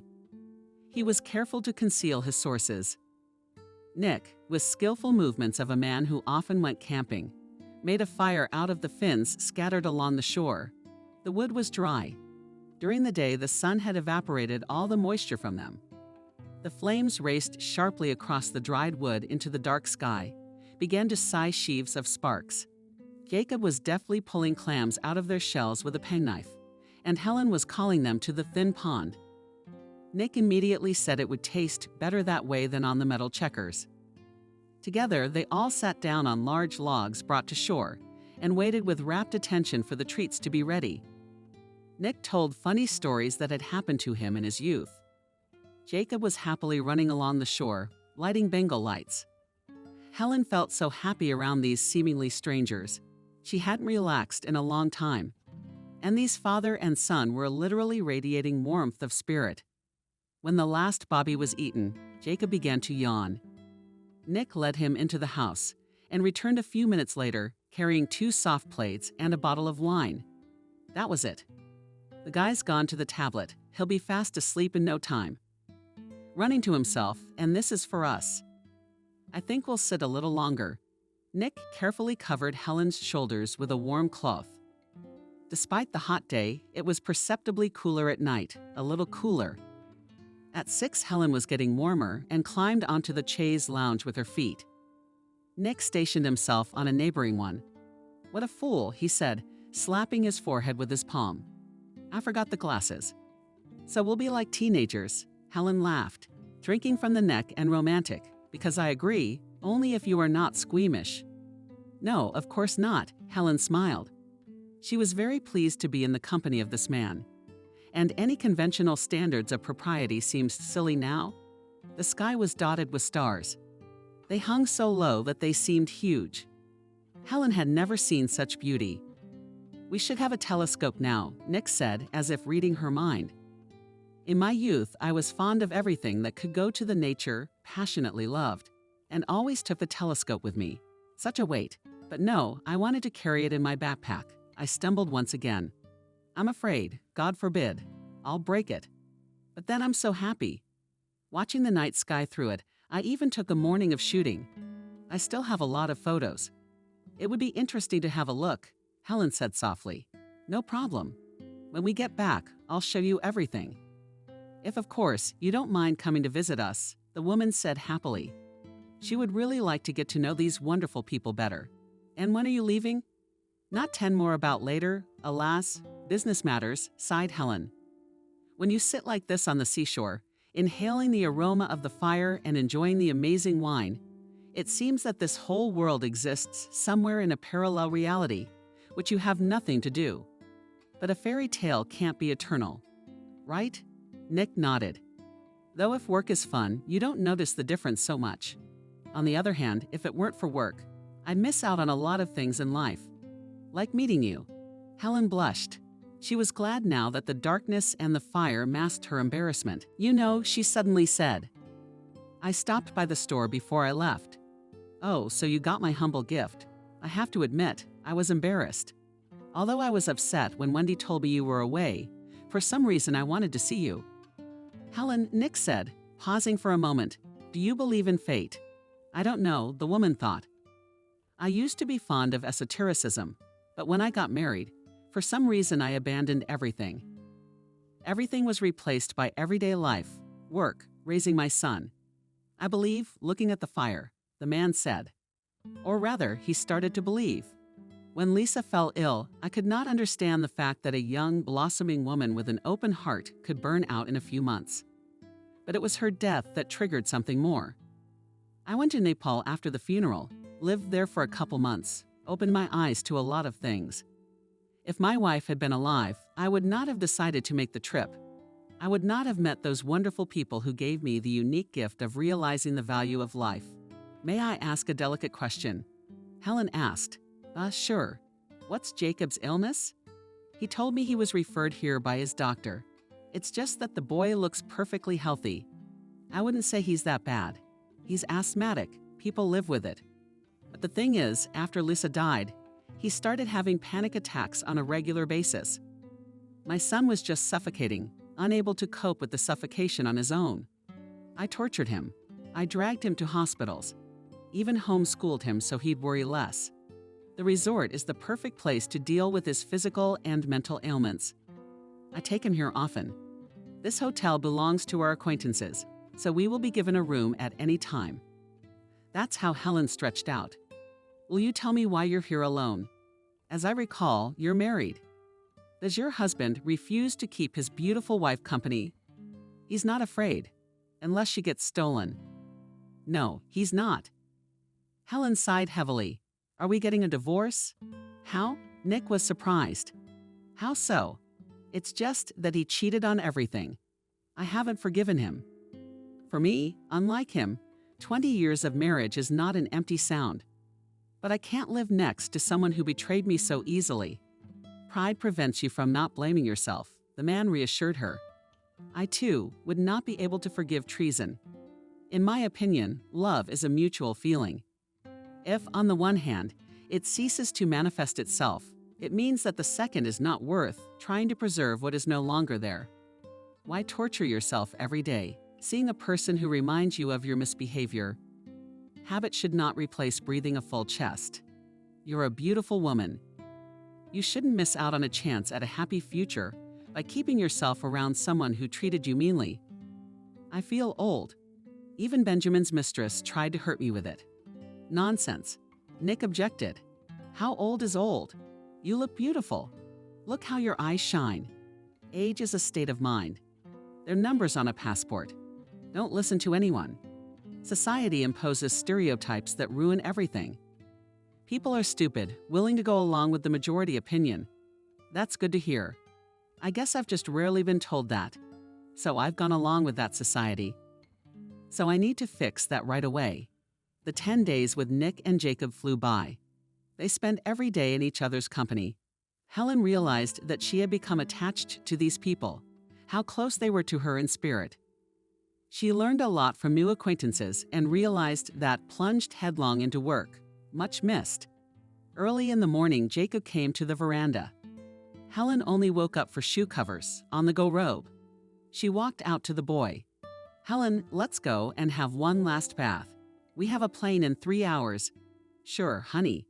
I'm just getting changed now. They raced in the water again. This time Helen won. I think she looked questioningly at the boy. Or were you giving in to me today? There, he stretched out disappointedly. How did you know that? It's a woman's intuition. It just seemed to me like you were always resentful of losing. Not at all, darling. The woman hastened to reassure him. I'm soberly assessing my chances. And what? I go a year in the pool, and the next season will be in full force. Then we'll see who's who for the next. Jacob's eyes lit up. You mean you'll go on vacation with us again? Of course, Helen replied convincingly. How can I deny myself such a pleasure? Helen, the boy began uncertainly. Do you really like us? Why do you ask? Laughed the woman. I don't know, Jacob shrugged. I'd like you to stay with us. You're great. You're a lot of fun to be with. That's how I have a lot of fun with you and your dad, too. That's great. Then you should move in with us. Jacob, what are you doing? Helen was embarrassed. Don't you think it's too soon to talk about it? Why too soon? Dad won't mind, that's for sure. What makes you think that? He said so himself. Helen, such a revelation, caught by surprise. Of course, they became very close with Nicholas. But the man was limited to wobbly courtship and never directly spoke about his intentions. Helen believed that in her face he sees a friend, a sister, but not a woman, although she herself felt that this man took a place in her heart. But she could not ask him directly about such things, for fear of being rejected or misunderstood. Now it appeared that Nick himself was hesitant to offer her more than companionship. When a cab pulled up to the house to take father and son to the airport, Helen got out to see them off. Jacob was hanging around, helping his father stow the suitcases in the trunk. He hugged Helen tightly goodbye, and she even thought she saw tears in his eyes. "Don't be sad, baby," she told him affectionately. "I'll come back in 4 days, we'll see each other. If you want, we'll go out. Promise?" he asked, wiping his nose with his sleeve. "Of course, I see no reason not to keep my promise." "All right then, bye." The boy gave her another big hug and climbed into the cab. Nick came over to say goodbye too. "Well, I don't even know what they say in such cases," he began, stammering. "I hope you don't disappear anywhere." "Where would I disappear to?" Helen laughed. "I'll be home in a few days." There was a pause in the air. Both of them didn't know what to say. Neither of them wanted to be different. Suddenly, Nick pulled Helen to him and kissed her. Woman Arabella, but it only lasted a split second. She responded to his kiss, realizing her heart was about to jump out of her chest, without saying anything. Nick got into the car. Helen took a long look after and lived cab. She couldn't believe that everything had really happened. She was brought out of her stupor by Daria's shout, who jumped out of the gate. "Forgotten," the girl wailed, waving the tablet in her hand. Jacob had left it at the front desk. "Leave it," Helen replied confusedly. "We live close by. I'll tell her when I get back. Don't worry. If you want, call Nick and arrange it with him." Thank God, Daria exhaled.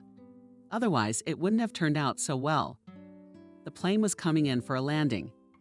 Helen looked through the porthole at the lights of the city burning below. She was looking forward to returning, because saying goodbye to Nikolai had spilled out everything she had accumulated during the days of her wonderful vacation. After the departure of her friends, Helen had not been able to find a place of her own. She preferred to swim more often, went to the favorite Armenian restaurant for dinner. But the time dragged unbearably long. Finally, when the day of departure came, she did not hesitate to rush to the airport, even though it was still several hours before the flight. Despite Daria's and Alex's entreaties to take one last walk around the city, they sat in the stuffy departure hall. The woman couldn't sit still, and she regretted it at the airport. The flight was delayed. She didn't know what to do, and after talking to Bobby on the phone, she calmed down a little. The son felt that his mother was worried, but he understood that this worry was not negative, so he did not pester her with questions. Finally, the boarding was announced. Helen settled comfortably in the chair and almost immediately fell asleep, so washed out her restless day. She awoke to the pilot's voice coming from the speakers, announcing that the plane would be landing soon. Walking down the escalator, Helen noticed a familiar figure. Nick was standing apart from the rest of the greeters. The woman's heart desperately wanted to, and after all, she hadn't told him when she was arriving. Surprise mixed with a sudden feeling of warmth. When she approached the man, he smiled guiltily. "I couldn't let you wait for a cab." "Yeah, but how did you know what time my flight was?" "Helen, we don't live in the Middle Ages." Nick laughed. "Called the hotel, Daria laid it all out." She was all worried about Jacob's tablet, thinking, apparently, you'll hide something with it. It's all in the middle of nowhere. That's it. Helen was embarrassed. But it's a terrible hassle to go to the airport in the middle of the night to pick up a woman who's practically a stranger. Let's not pretend. Nick's tone became serious. "You're not a stranger to me. Of course, I can only entertain hopes, but somehow I believe that my feelings are mutual." "Nick," I hesitated. Helen, her heart was desperate to tell him everything she felt, but fear prevented her from opening up. "I'm afraid of what?" The man was surprised. "How can someone as whole and self-sufficient as you be afraid of anything?" "I'm afraid of feelings," Helen replied with a blank stare. "And what is there to be afraid of them, if they are there? After all, I understand. You are not indifferent to me too." "I am. I mean, no." Helen was completely confused. Nick's confession was not a revelation to her, but she still had her doubts. "Helen, listen. I realize that your heart has been deeply hurt by the betrayal of someone close to you. But I'm willing to do anything and more to make you happy. From our very first meeting, I realized that I see a woman in front of me with whom I am ready to spend the rest of my days. When you told me you were married, I realized it was useless to even try to win you over. Women like you don't just let go. You can try to downplay your worth all you want, but I see you for what you really are. And your husband's a fool to let himself lose you. If I were him, I wouldn't give him the slightest reason to doubt my love for you. Nick, are you serious? Helen couldn't believe her ears. It was wild to her that he would openly declare his love for her after knowing her for only a couple of weeks. How could one realize love in such a short period of time? Sweetheart, believe me, it takes much less time to feel true love. I've been in love. I know what it's like. I'm a one lover by nature. Lissa was once my whole world, but fate has decreed that she no longer lives in the ruins of the past. A hardship. For years, I tried to see the good in the world around me. And then I met you. I don't know if it's karma, chemistry, mysticism, obsession. I don't get off as easy on people as I think I do. You don't believe me? Talk to Wendy. She knows me as the irradiated one. That woman was a close friend of my late mother's. Literally rocked me on her lap when I was still under the table. I don't open up to just anyone. Too many people get burned. And what I'm telling you right now, you may not believe it, but just know that I love you. Helen stood there as if thunderstruck. She hadn't heard those words in years and didn't even believe she would ever hear them again. She was so fixated on her own irrelevance as a woman that it was hard for her to believe in the sincerity of a simple phrase spoken by this man. But the way Nick said it convinced her that he wasn't lying. I'm not asking you to reciprocate me, Nick said sadly. That's too presumptuous of me. I can't count on a reciprocal feeling. Helen suddenly burst out. What's wrong? Helen's voice became more confident. It's not presumptuous. I like you a lot. I caught myself thinking about you in the store. For me, as a married woman, such thoughts should have been put to rest. But this whole situation feels like I found out about Benjamin's affair for the sole purpose of getting closer to you. Before I left, I was really upset that I didn't catch you. I certainly never expected to meet you where I had hoped to be alone with myself. You asked me if I believe in fate. I do. I do. It can't just be a chain of coincidences. It's just hard for me to accept the fact that I can be happy. It's been years since I've felt joy in my heart. You've turned everything upside down, and everything inside me trembles at the mere sight of you. But the mind tells me there's a catch. Helen, there is no catch. There is. I'm telling it like it is. And right now, you can either reject me or accept me. You can't do either. The choice is yours either way. Nick, tell me, do I have time to digest what I've heard? I desperately want to tell you yes, but I'm afraid the decision will be rushed. Sweetheart, he replied affectionately, putting his arm around her shoulders. You have as much time as you want. I won't rush you. It's a decision you have to make solely on your own. Nick pulled Helen tightly against him and kissed her gently on the forehead. Helen melted. She was wildly pleased to feel needed and wanted and loved. After standing in each other's arms for a while longer, the couple headed to the parking lot. Nick quickly drove Helen home, making her promise to call him the next day. In the morning, getting ready for the office, Helen realized that she couldn't find her file folder. Most likely, she stayed at the old apartment. When she called Katya, she warned her that she would be late, and she went to the place where her family life had been ruined. Benjamin was not supposed to be home at this hour. His spouse usually left around 9 o'clock. The hands showed 11:30. Helen was even glad that she wouldn't have to meet her husband alone. Taking the elevator, she walked to the so-familiar door, suppressing memories and emotions. The key in the lock wouldn't turn. Strange, Helen thought. It's locked from the inside. I guess I'll have to be patient. Benjamin Society. Okay, I'll run in quickly, get the folder, and I won't be late. With these thoughts, the woman pressed the bell. The door was not open for a long time. Helen kept ringing until she heard the door turn for a click. Benjamin appeared on the threshold. He looked like he had just woken up and had had a good drink the night before. Helen even twitched in disgust. Hi, she said dryly. I need to pick something up. I'll leave right away. I won't disturb your peace.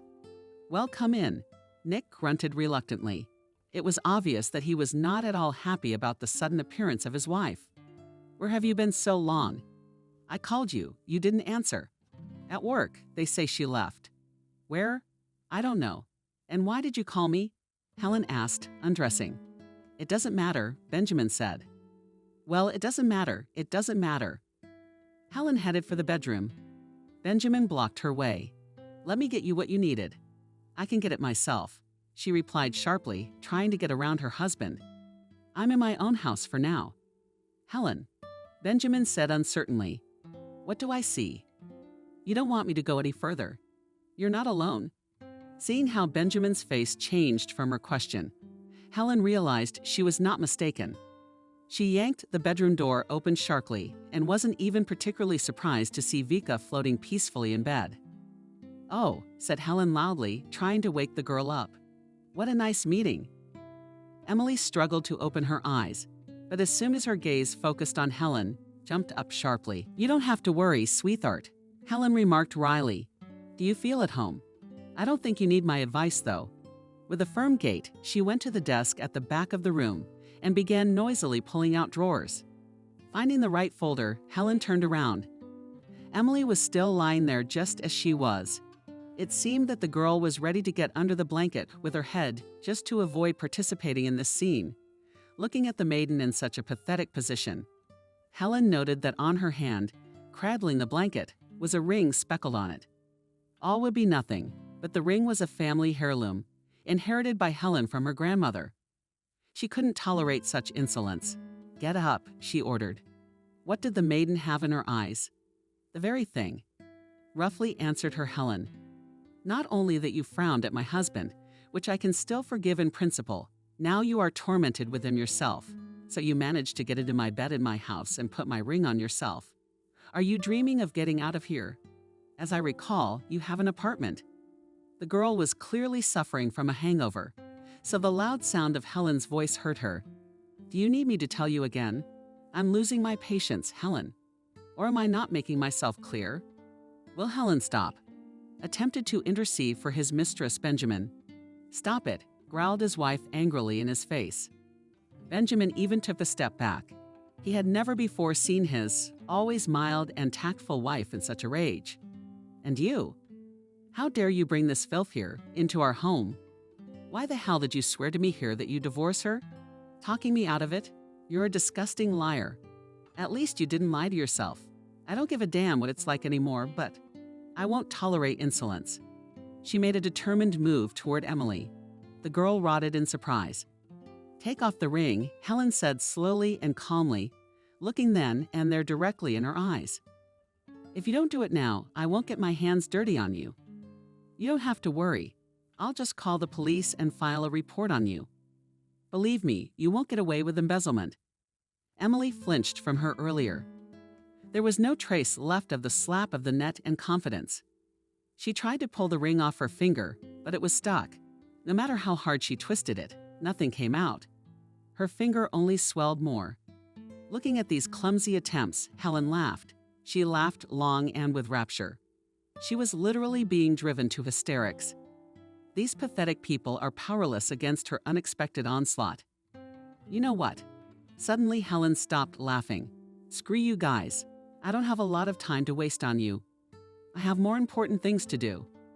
With those words, Helen walked out of the bedroom, pushing Benjamin standing in the middle of the road. While she was studying, her husband entered the hallway. What a mess. He tried to make his voice sound confident, but combined with his appearance, it was unconvincing. So I arranged it by making sure this girl took off my ring. Otherwise, I'm gonna do what I said I was gonna do. I'm not kidding. I'll see you in the courtroom.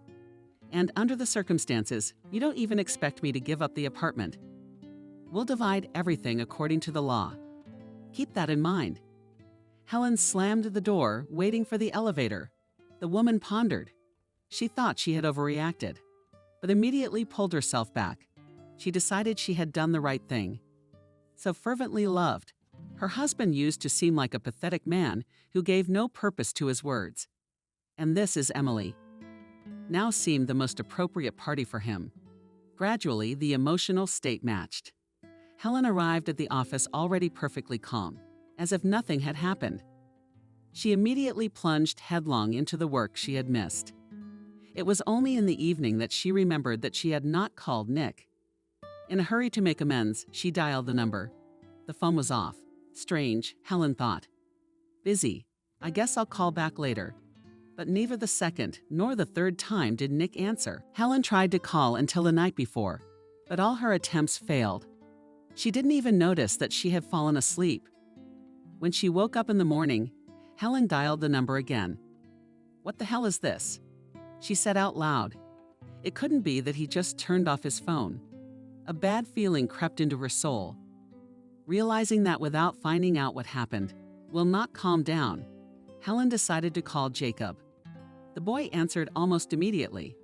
"Lachenko, hello, this is Helen. Called your daddy and he does not answer." "You are doing well."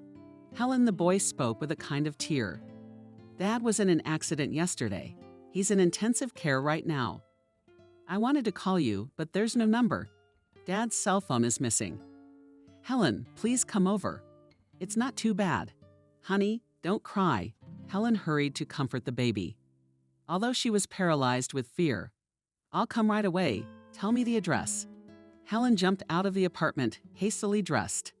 The last thing she cared about right now was how she looked or where she was late for. Reaching her destination, the woman rushed to find the right apartment. Jacob opened the door.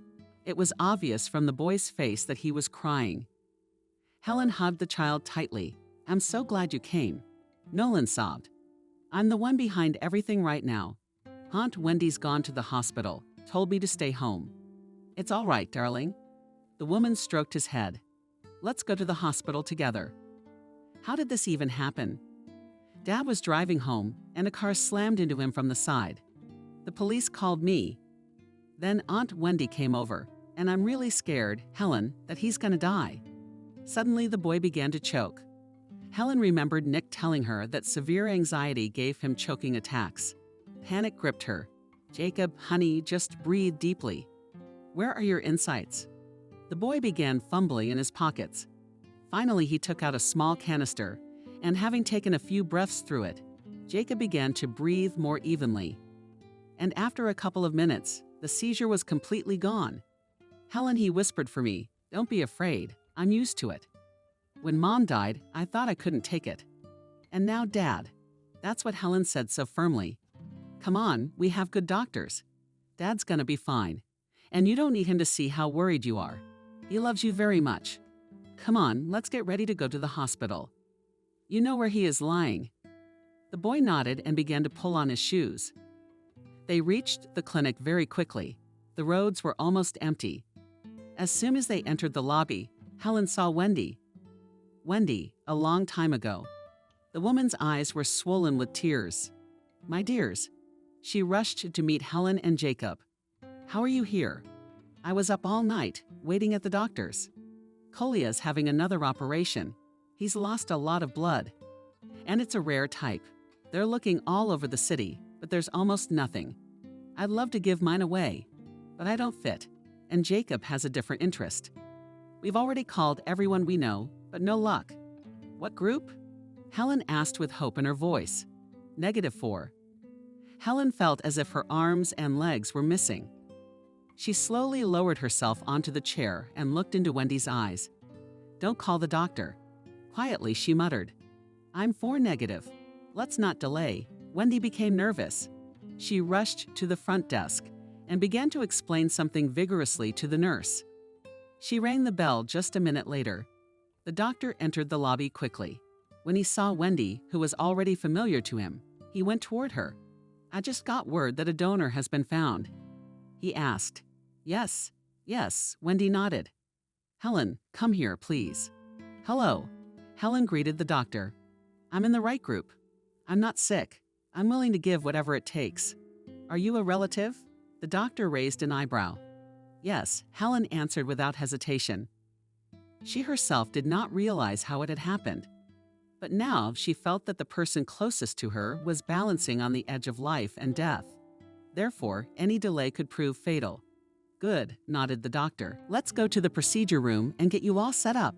Don't worry. Nick is bleeding profusely, but with a timely transfusion, he can be saved. It's a miracle you showed up." Helen hasn't slept in 24 hours. It had been hours since the transfusion, but Nick was still in the ICU. The doctor told them all to go home. As soon as the patient's condition improved, he would let them know. But Helen flatly refused to leave. She sent Jacob and Wendy long ago in a cab, strictly instructing them not to leave each other's side until she called. They were all on edge now. Helen sat on the comfortable leather sofa and periodically fell into a dream. Every time a door opened or footsteps sounded nearby, she would startle, go to drink a bad cup of coffee, and then fall back asleep. She dreamt something terrible. Some tentacles were trying to drag Nick with them, tearing him from her arms. She was completely powerless to hold on to him. The man tried desperately not to let go of her arms and only screamed, "Helen! Helen!" Helen was quietly shaking her by the shoulder. "Doctor! Helen! Wake up!" Helen opened her eyes not immediately, realizing she was in reality. She squinted at the figure in the white coat. Helen once again repeated, "Doctor, we've moved Nick to a regular room. Everything's all right. You're welcome to visit him, but only for a short while." Helen jumped up from the couch as she realized the meaning of what she had heard. She clutched at the sleeve of the doctor's robe, just so he would not turn out to be an introduction. Together, they walked to the room. Helen knocked softly and fumbled for the door to the room. It was dark. Only the light from a small lamp and the lights of the equipment illuminated the headboard of the bed. Nick lay with his eyes closed. It was unclear whether he was asleep or not. Helen hesitated to enter for a long time. Finally, she made a move. Crouching down beside the couch, she took Nick's hand. He opened his eyes, seeing who was sitting next to him. The man made an attempt at a smile. His head was partially renamed. His nose seemed to be broken. There was a cast on his left arm. Helen smiled. "It's me. I'm so glad." Nick's voice was barely audible. It was dry, and his lips moved with difficulty. Helen took a bottle of water from the nightstand and carefully gave the man a drink. "You should know how glad I am." Nick only covered his eyes in response, as if to agree with Helen. "I don't know what I would have done if you were gone. We were so scared. But everything's gonna be okay now. I'm not going anywhere." The doctor said every word was hard for the man to say. "I was in an accident. I wouldn't have survived if they hadn't found the blood. A rare type I have. Knowing, sweetheart," whispered Helen. "It's okay. Now we just need you to make a speedy recovery." "I can do that." Nick tried to smile again. "The main thing is that you are near." A nurse knocked on the door, informing them that the time for the visit had come to an end. Helen leaned over Nick's face and kissed him softly, almost without touching him on the lips. She promised to come back as soon as she was allowed and to bring Jacob. Nick was on the mend quickly. He was discharged from the hospital 2 weeks later, but his arm was still adorned with a cast. Helen now did not stay late at work, trying as soon as possible to be near the man she loved, for whom now her support was the best medicine. She readily helped with the household chores, although a housekeeper was available. Wendy took over the store temporarily. Sometimes Nick felt that she knew much better how to run the business. For Helen, being able to be around her seemed like a real blessing. The only thing that clouded her thoughts was the approaching date of the divorce. When she told her son about the incident with Benjamin and Emily, Bobby was outraged. "Mom, you may think I'm a real cattle prod, but I'm not going to feed that dependent. I intend to remove my father from running the entire firm, leaving him with only the new branch. That's cruel," Bobby embarrassed Helen. She didn't want to punish Benjamin like that because the firm was their common child. But she partly shared her son's opinion. She did not like the fact that Emily would be almost as a mistress to dispose of other people's property. "And your father was not cruel to you. By the way, he was the one who offered me the firm in the first place. No one forced him to rewrite it. I realize now that it was probably the wisest decision of his life. Now that bitch would have taken half your company. He didn't even blink an eye, and I'm not leaving him with nothing. The new branch, from what I understand, will be very profitable. Enough revenue to support a bunch of teenage stoners. Do as you wish, son," sighed Helen tiredly. "For me, this man has ceased to exist. I don't even want to remember him. That's fine. He is there, in his branch, to you even on work will not go to you. I called him myself. I'll explain everything. I think we'll find common ground. For some reason, the conversation with her son left a bitter residue on her soul. Helen felt that Benjamin would curse her, but she didn't feel guilty. In any case, it didn't concern her anymore. The only thing left to do was to sign the papers officially dissolving the marriage. Toward the courthouse, Helen drove absolutely calm. She wasn't going to give Benjamin any reason to doubt that she was happy without him. When she reached the office, her husband was sitting on the bench. "You're unaccompanied today, aren't you?" Helen said wryly. Benjamin gave her an angry look. "Tibet, did you get what you wanted? Why are you asking me more questions? What are you talking about?" Helen was surprised. "I think you're the one who got what you wanted. Didn't you start this whole thing? Bobby called me. That's it. What does that have to do with me? You don't think I encouraged my son to remove you from the company? He's an adult capable of making informed decisions. Don't you think you've hurt not only me, but him as well? You betrayed your family? Don't expect generosity and humble acceptance. I honestly don't care. I'll thank him not to have to see you much, though. I broke up with Emily," Benjamin muttered under his breath. Helen replied sadly, looking away indifferently. "It's all right, you'll find someone else. You're still quite young and well off. I see no reason to suffer, Helen." Benjamin got up and tried to approach her. The woman deftly pulled away. "Let's stop all this. It's not too late to say in court that the parties have reconciled. Do I need you? It was only after he left that I realized what a fool I've been to get involved with that mercantile bitch." "I get it," Helen laughed.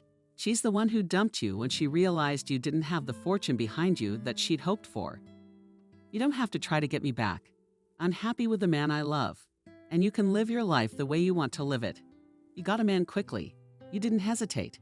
Not just any man, mind you, but a man who loves me and accepts me for who I am. And I love him just as much. So all storms are between us. It's over." At this point, a secretary came out of the courtroom and invited the couple to come to the hearing. Thanks to this, Helen never found out what her now ex-husband was going to answer her. Having received the coveted status, divorced, the woman as on wings jumped out of the courthouse, not even looking at Benjamin at parting. All she wanted was to be in Nick's arms. Her lover was waiting for her in a cozy coffee shop. When Helen came closer, she noticed that he was not happy about something. "Here I am, dear," she greeted Helen cheerfully. Nick, whose arm had just been removed from a cast, replied in a low voice, "I'm here now from the hospital, as you can see. Congratulations, you're finally back in action." "Wait," the man interrupted her excitement. "Something has come to my attention, and I'd like you to clarify the situation." "Of course," Helen said warily. "I wonder what could be known to me that you don't know. That's the thing, we both know it now, and I'm confused. You see, my doctor has now only provided the name of the man who donated his blood for me." Helen blushed thickly. With all the fuss, she hadn't thought to tell Nick about her good deed. And was it really that important? As if reading her mind, Nick looked intently into her eyes. "At least you realize that I owe you my life right now, both literally and figuratively." He endured a long pause, during which a whole spectrum of emotions shifted inside Helen. She couldn't understand why Nick was so displeased. Suddenly, the man woke up laughing. "Helen, did you really think I wouldn't find out about this? I'll carry you in my arms for the rest of my life. Out of 1,000,000 women, you have to meet the one who has this unfortunate rare blood type. If it weren't for you, I wouldn't even exist anymore." Helen smiled. Tears were flowing down her cheeks, and it was now that she realized that she had found true happiness in the face of this amazing man. "Why don't you say something, my love? Say something. We're of the same blood. You and me." Helen said the famous phrase from Mowgli, which in her mind demonstrated the strongest bond between living beings. Subscribe and click the bell. Behind this psychiatric clinic in the city, and in general in the region, have long been bad rumors, like what happens in horror movies, and Michael had certainly heard about it. And when his mother and grandmother found out that he is an excellent student, and a graduate of medical school goes there to work as an orderly, One of them waved his hands. "Grandson, you're the only man left in the family. Don't go there." "Michael, you know I'm from an ancient noble family. I may not have 1 million, but I'll find the money to pay for your internship abroad." "Grandma, what money? What abroad? I have to make my own way, just like my grandfather." And the boy nodded his head at the portrait of his grandfather hanging on the wall. And indeed, Michael had someone to look up to. His grandfather was a famous surgeon, and his father, who died in Afghanistan, blew himself up on a mine, saving the military. And so he decided to become a doctor, but not a surgeon like his grandfather and father, but a psychiatrist. Why psychiatry? My mother joked in the first year of school. But Mom, if the body my grandfather and father studied, so to speak, in detail, then psychiatry is a real field for research, a Klondike. Yes, you're a researcher. I hope. Psychiatry isn't contagious. Oh, Mom, don't worry. It's not like it's the flu or anything. Maybe I can find my own unique method of therapy for mentally ill patients. Yeah, and bring people like Chikatilo back into society. So Adriana, please don't bring it up, said the grandmother, stepping in for her grandson. The case of this serial maniac was then on the rumor, and the whole country was following him. But the mother reacted too painfully to her. Michael understood her because her own sister Adriana, and his own aunt, the only close person, killed by an unknown assailant, and the culprit was never found. The investigator then said that it could be a maniac, but now in many women saw negative elements of society, especially if they stayed in such institutions as their own city institution for the mentally ill. Mom, you are an adult, and you understand that it is better to treat such people, recognize them as sane, and then pass a sentence, than to spend money on them to keep them in such houses as ours for years. And you're still defending him. The mother was outraged, but she knew her son's temper. Michael, you're just like your father, just as stubborn. All right, but don't complain to me about anything. Adriana, don't worry. My grandson will complain to his legal grandmother. You mean me?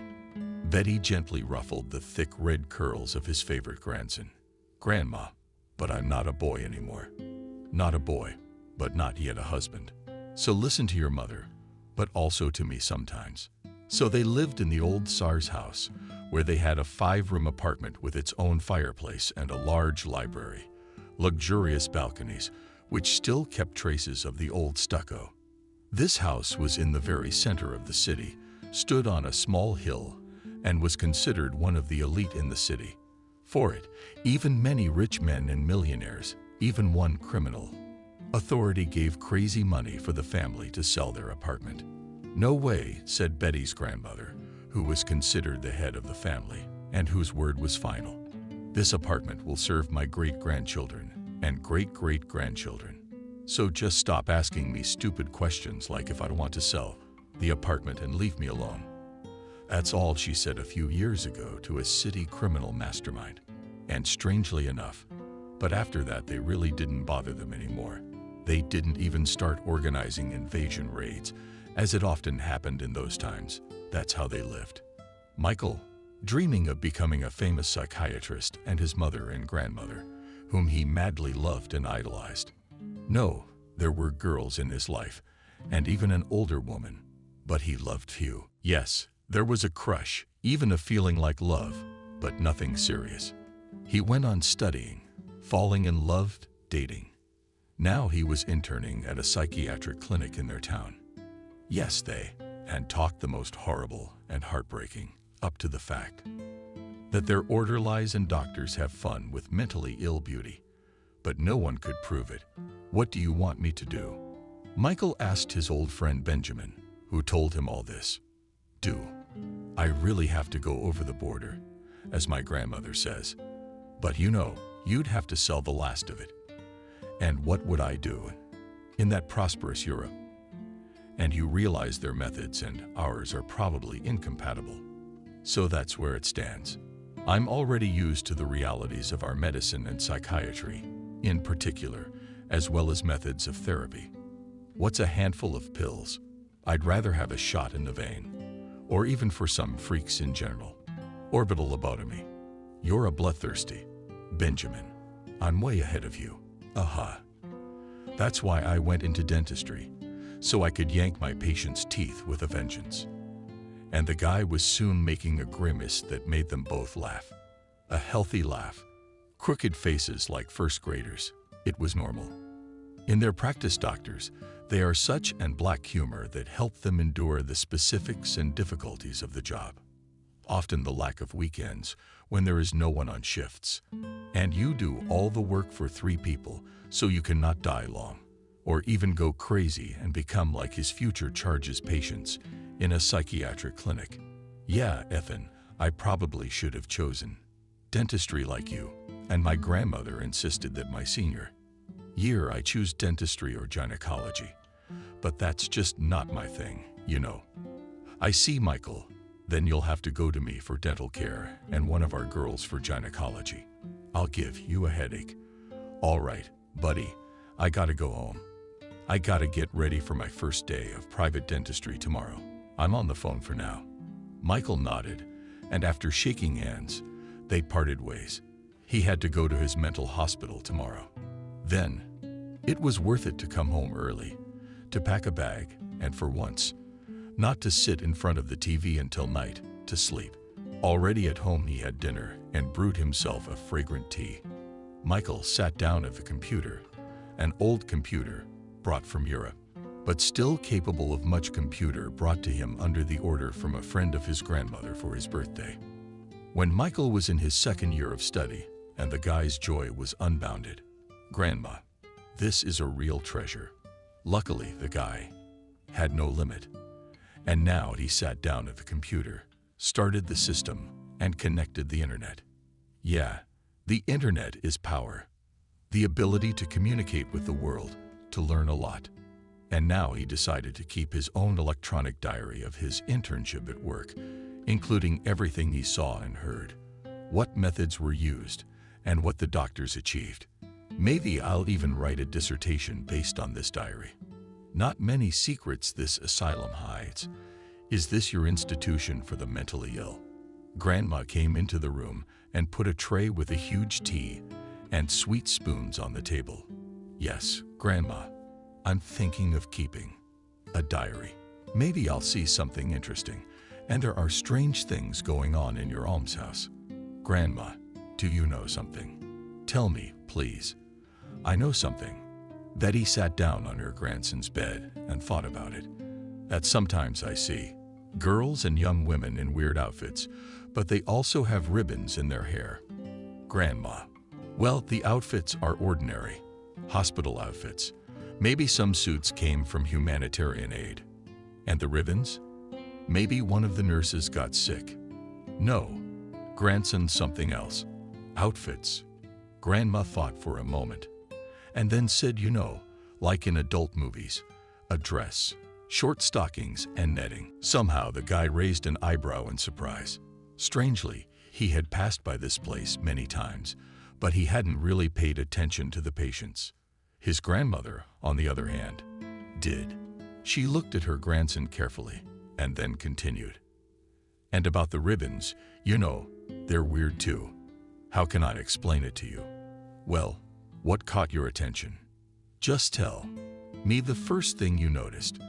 The guy felt like a detective, but he was already wondering what his astute grandmother had seen. Betty pressed her lips together and then gave out. They're red with glitter. So what? Grandma, it's bright and beautiful. I guess crazy people like that. I don't know about that. You know, in my time, so to speak, pre-revolutionary ribbons like this were stuffed in the hair of girls of easy virtue in brothels. And here, they'd walk around like that, and they'd be highlighted with ribbons, so to speak. It's not human. You shouldn't make the poor and disadvantaged look like the poor and disadvantaged. Ugh. And also such ribbons flew hair only young and beautiful. Grandma, you're my Agatha Christie.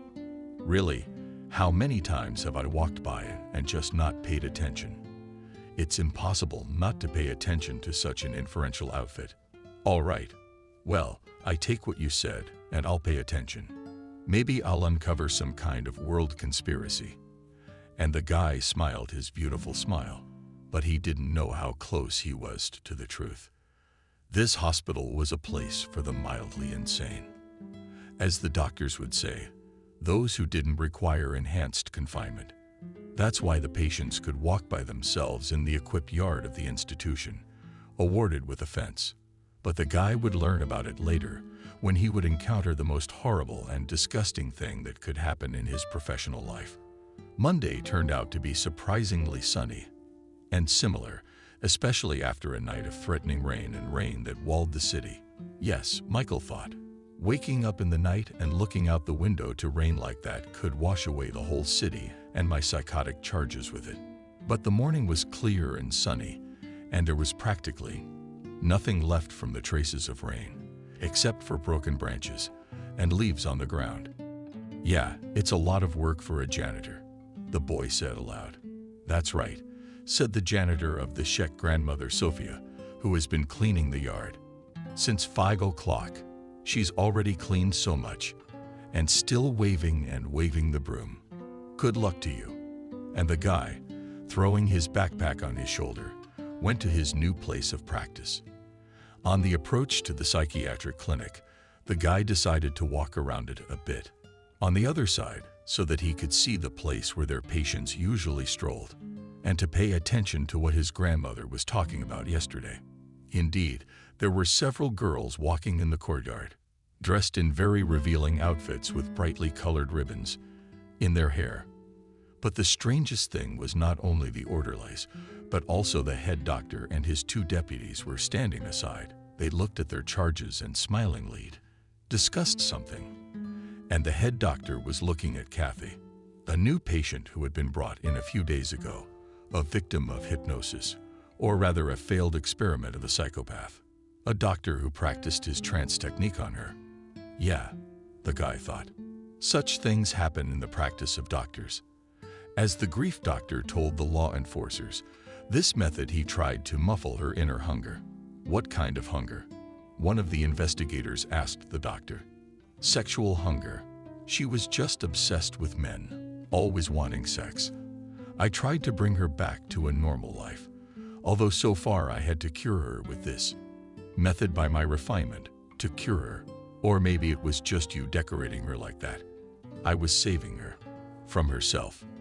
The doctor was sure he was doing good. But, as Michael thought to himself, having heard the girl's story and the doctor's testimony, he was no less crazy than his victim, whom he had turned into a vegetable. Yes, thought the new orderly from one prison, or rather office, psycho, experimenter to the clinic. Or rather, a study, a psycho, an experimenter in a clinic where she was looked upon as a subject of pleasures and possible molestation. Well, if you've got your eye on her, I'm gonna have to keep an eye on you, Kathy. Now I realize my grandmother was right about something. You don't dress patients like that. This isn't a catwalk, it's a clinic. Michael took out a pack of cigarettes and smoked, even though he'd only dabbled before. As his downstairs neighbor, Uncle Benjamin, who'd been in the camps for years, would say, he was translating product, also a colorful type. The guy remembered about him. But in reality, as he was an Urka and a political prisoner in the past owned such a 3-room apartment. Michael even once asked him jokingly, who will get your chambers and jacuzzi? To which he replied, squint your eyes at him. Don't be jealous. I won this house with my teeth. And the neighbor showed his not too healthy strong teeth. Don't look at my teeth. I can still do a lot. And the apartment is my mother's inheritance, not the state's. Believe me. Uncle Benjamin, but you don't have children. Who told you I don't? I had a daughter, but she died in childbirth. So there's only one beloved grandson. But why doesn't he visit you? Where is he? Do you even know? Because he lives abroad. My daughter married an Arab. She fell in love and went to the Emirates. To tell the truth, she lived like a cheese in butter. I wouldn't give her that. But I guess you have to pay for everything. And I guess she paid the price when she gave birth. I'm sorry, Uncle Benjamin, I really didn't know. Hold on. There's a grandson. Have you even seen him? Yes, he came to my daughter's funeral. To her grave, to be exact. She converted to Islam and was buried on the day she died. So I only got the grave. I'm sorry. You're welcome. My grandson's growing up and my daughter's husband calls me and shows me his grandson via video link. He keeps asking me to come over, but I can't leave the house. Yes, and here I am among neighbors as my own and smiling through tears. Neighbor went to his apartment. Michael stood smoking under the fence net and did not understand why he remembered him. But fate would once again bring the neighbors together in this case, albeit in a very unusual way. And now Michael stood smoking, looking, and could not make a step and continue his way. Maybe throw it to hell under his nose, said the guy. And then he almost jumped. On his shoulder lay the hand of William, the lead doctor, clinic, and supervisor of Michael's practice, who had seen the guy get off at the bus stop, how he had smoked, stopping under an old lime tree. And as he watched a group of paramedics walking in the courtyard of patients of doctors, laughing them among themselves, probably at some oily joke. Who are you gonna leave? Certainly not the practice at our fun and games place, but I think you're overdoing it on the fun and games. No, it's definitely that kind of black doctor humor. It is so, sort of so humor. The doctor smiled and took his ward under his arm and led him towards the psychiatric hospital, slowly but surely moving him towards the horrors that were going on inside its walls. The doctor had already made the decision to either involve Michael in his games or simply deprive him of his sanity if he did not agree to participate. Why him? It's simple. Michael is a new man in their collective one not so long ago, by chance, and he's strong for his age, plus handsome. Here is such a boy handsome, which is exactly suitable for filming spicy movies. Already in the clinic, the head doctor Noah and William took him through all the buildings, floors, and wards. Yes, the views are not the best, and emotions are not the brightest. Why should he be surprised, though? He knew where he was going. Michael was tormented by his grandmother's reasoning, but he knew if he asked that question directly, he'd be laughed at. But at the most, he'd get suspended. And the guy would never find out. Noah asked Michael over tea at the resident. There are all sorts of rumors about this clinic, in particular, mystical rumors. What do you have to say about that? Oh, Michael, you're a medical student, but you talk like a philology student who wants folklore. Or are you afraid of the ghost of the old empress or mother? The mother superior who drowned a truck in our pond at night. There's even a pond here. The boy's amazement was unparalleled.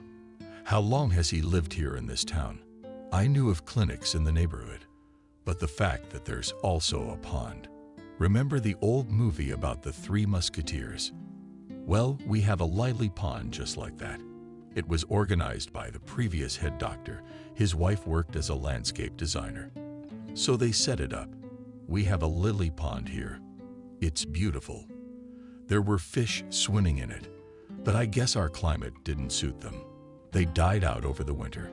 But our patients don't care whether they're fish or lilies. And Ethan, an orderly with huge fists and a face resembling a tango arena, laughed as Michael's laughter made him shudder, and the doctors simply did not pay attention to him. And why do they tolerate such people in the clinic? Although on the other hand, there are some violent people who can't be subdued without physical force. Yeah, but Ethan's rudeness sometimes got to Michael, as did the thought of having to work with someone like that. Ethan, you show Michael to your office, where he can change his clothes, leave his things in the lockers and all that. He's only here for a couple months, so to speak, a couple months internship. But it's still got to be determined. Ethan nodded his head and waved his huge fist at Michael. Michael didn't show his displeasure. Let it be. A couple of months could be tolerated, and then he was promised to be taken to the second city as a staff psychiatrist, so he didn't worry about it too much. Michael obediently went down to the basement with Ethan and went to the very back of the clinic. Here, the orderlies had set up a room for a locker room and a kind of sports corner where you can hit a punching bag and play chess and dominoes. Don't be shy, Michael. Take any locker that's not open. We have a lot of open seats right now, so let's get settled in. Why do so few people want to work at the clinic? Michael started asking questions from afar. I mean, who wants to hang out with a psycho? A lot of people think of it as a contagion. Being a psycho too. I just don't know any other job. Although at one time, just like you, I studied medicine. What did you study for? An orderly, that's what I studied. And my uncle put me to work here. My uncle. He's Noah. You've seen him. He's our chief of medicine. Good acquaintances, the boy thought, but he didn't say anything. Michael changed his clothes and began to get ready for his shift. The shift went relatively smoothly, and the next morning, the guy threw his backpack on his shoulders and left the clinic building. The sun was shining brightly, and there was nothing to portend any trouble, and all the things he had changed his mind about yesterday. Michael, it seemed like a fairy tale or fantasy. But really, what kind of fairy tales are fairy tales? We live in our developed world with computers, cameras on every corner. Even if there was something going on here, it would have been made public a long time ago. Michael, good morning.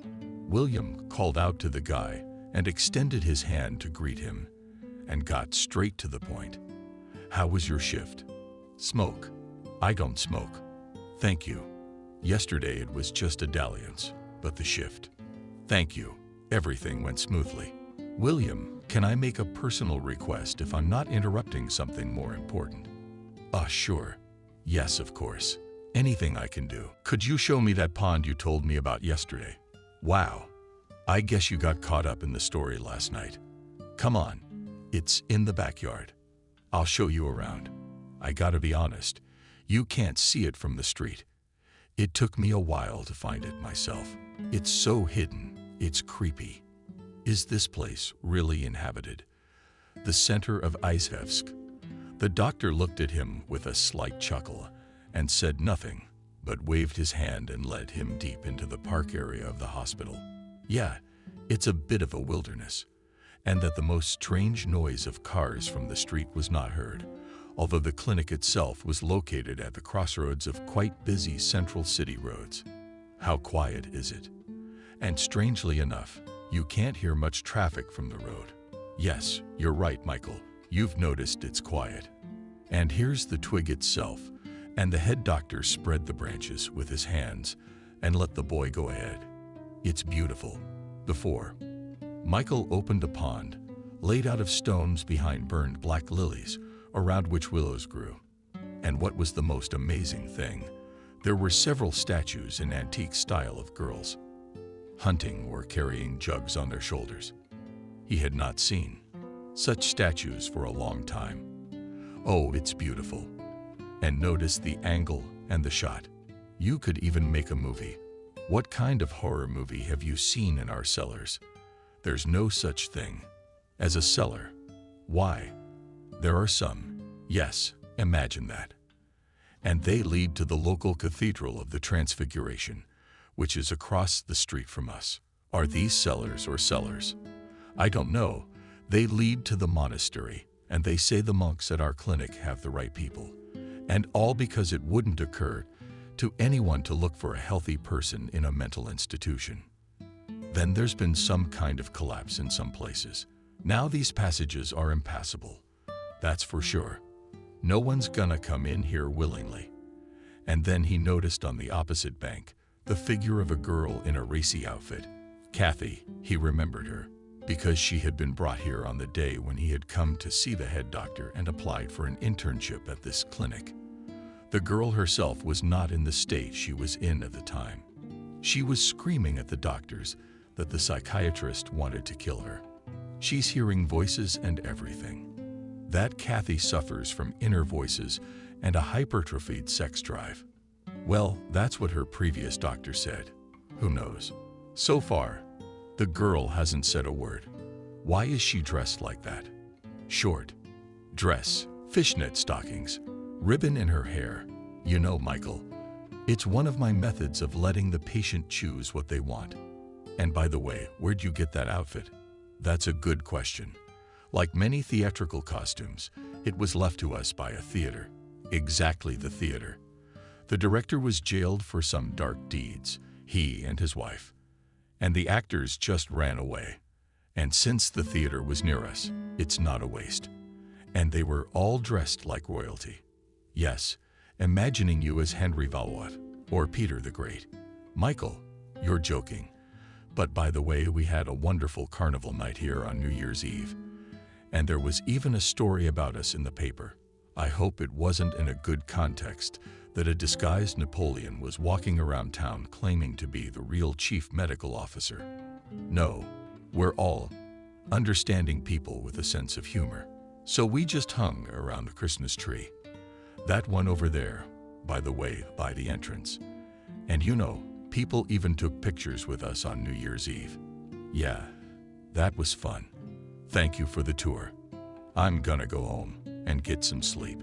Thursday again for 24 hours. Michael, don't try too hard. You can't do all the work. You're a young guy. I nodded my head. But I thought to myself, no, I'm going to get you out of this. I think you're hiding something. Dear head doctor, but you don't need to know that. I had dinner tonight and sat down at the computer. Michael quickly made the first entries in his diary and then began to look for information about the local clinic. And indeed, there was a lot of information about it. Strangely enough, there was a lot of information about it, and with a very negative connotation. Murders, suicides, and strange deaths of both patients and doctors. Yes, there was a lot to work on and a lot to find out. But it was Kathy that bothered him the most. And he thought to himself, why not keep a sneaky eye on her room? The girl herself. Not without reason the head doctor was looking at her with such olive eyes. Grandma, the boy called out to his grandmother. Why did you shop like that? You won't let me watch my favorite TV show. What did you want? Grandma, I saw a girl at the clinic today. She was a victim of an incompetent hypnotist and suffered as a result. But that's not the point. She was wearing the outfit you mentioned, short dress, stockings, and a sash. Not surprising. One of your executives must have had their eye on her. I mean, she's new. She's a young girl too. I take it. So you're going to steal her? No, Grandma, I just want to keep an eye on her room. It's on the first floor, so it won't be a problem. To do anything, you have to have proof. That's what I'm required to do. Really, Michael, I'm old. I'm not going to play Sherlock Holmes with you. I'm more of a Mrs. Hudson. Grandma, that's not what I mean. Just cover for me in front of Mom. I'm gonna go over to the clinic tonight, stake out the windows, so to speak. I found a military A in Grandpa's closet. Okay, if anything, I'll tell Mom you're home already asleep. She's on call today anyway, so she won't be home. But you're my grandson, please. Don't get into any trouble. Okay. Michael nodded his head and poked the old lady on the cheek. He went back to his computer. What's going on at the clinic? How was your shift? The old woman was still interested in how true or not the rumors were. The rumors about the asylum. Yeah, Grandma. It's okay. I told you it was nothing like that. No, it's not. Our head doctor showed me the old pond on the grounds today, the one with the black lilies. Grandma didn't tell me about it. I went there and saw it because the wife of the former head doctor was my friend, and the pond itself is her creation. But the doctor didn't tell you that in the same pond they found the wife of the former one drowned. The guy shook his head, looked at his grandmother in surprise, but there's knee-deep water, and that's it. And this is the strangest thing. Her body was lying with her head in the water. She was submerged in the water, but her arms and legs were lying flat along her torso. They took a sturdy, adequate soldier and put her face down. That's all. And then they found water from the pond in his lungs. No signs of violence on the body. If that's what you're asking, it's odd that she came in, lay down, and swallowed the water to death. Drowned of her own volition. The guy was being sarcastic, but looking at the expression on his grandmother's face, he immediately faltered. Betty did not tolerate unnecessary words and jokes, and therefore immediately warned her grandson. Yes, Michael, death is strange. But if she did it herself, then she had a reason. And maybe even her own husband is the same as your current boss's overbearing. There's nothing to cure them. Maybe, under the old doctor, he and his brothers also had fun with innocent girls. And his wife found out and drowned them both. So, what of it? Or maybe who drowned them? But really, she won't become a ghost of a ghost, will she? Maybe she wouldn't. But believe me, there's something scary going on out there. And I'll tell you honestly, this new girl isn't worth the danger she's bringing upon herself. Trust me. The Brotherhood of Doctors, it's like that. Everyone protects each other. And even if they do something to her, that you can get to the bottom of it. But understand, a doctor will not testify against a doctor. So get on your nerves and leave her in there. At least I'll get her out and save her that way. All right. Michael, don't yell. I hear you. I accept your position. But I'm trying to warn you. You're putting yourself in a lot of danger. I understand all that. That's why I'm telling you where I'm going and what I intend to do. Betty nodded and stood up, heading for the door. She was worried about her grandson, but she realized she couldn't keep the young and hot guy away. So the woman simply stood on the doorstep and turned and said to Michael, "What if you take Uncle Benjamin, our neighbor from the second floor, to help you? He's old, but he's lean. And with his criminal record, he'd be a big help. I'll think about it. But it's not a bad idea. Although I'll tell you right away, I'll have to see for myself, do some recon, and then I'll tell them what's going on. Even if I go to him now, what can I say? Uncle Benjamin is there in the clinic raping women and many other things. And he'll tell me. Prove it. Just words. And I don't really believe it all myself. Just because a place is weird and old doesn't mean you can't ring all the bells. Yeah, there's too many girls. There's too many crazy people. And there's too many masquerades. But it's all right." And the grandmother left the room, closing the door a little behind her. Michael leaned back in his chair and thought for a moment. Uncle Benjamin is a criminal, but the grandmother is right. His experience and his nose for crime might help him. And an extra set of hands and eyes can always help. But first you have to go and see for yourself, and then you can go to your neighbor. All right, let's get ready. Michael threw a flashlight and a bottle of water into his backpack. Binoculars with good German optics can take a camera. What for? Basically, there's a cell phone. You can take video and photos with it. Okay, that's fine for the first time. Anyway, I'm not going to go in there. And throwing it on his shoulders, Michael went out into the corridor and began to study. The sounds Betty came out of his room and looked at his offspring carefully. You're coming. Yes, Grandma. Don't worry. I've got the phone, but don't call. I'll call you if I need to. In the meantime, lock it up. I think I'll be on the train in a couple of hours. 20 minutes to get there. An hour and a half and back. 20 minutes. So look, it'll be 3 hours. All right. Grandson, but please be careful. If anything happens to me, your mother will rip my head off." Michael smiled at his favorite person and kissed her. He went outside. It was getting dark. What's so surprising? After work he washed up, then ate and slept, and now full of strength can and observe.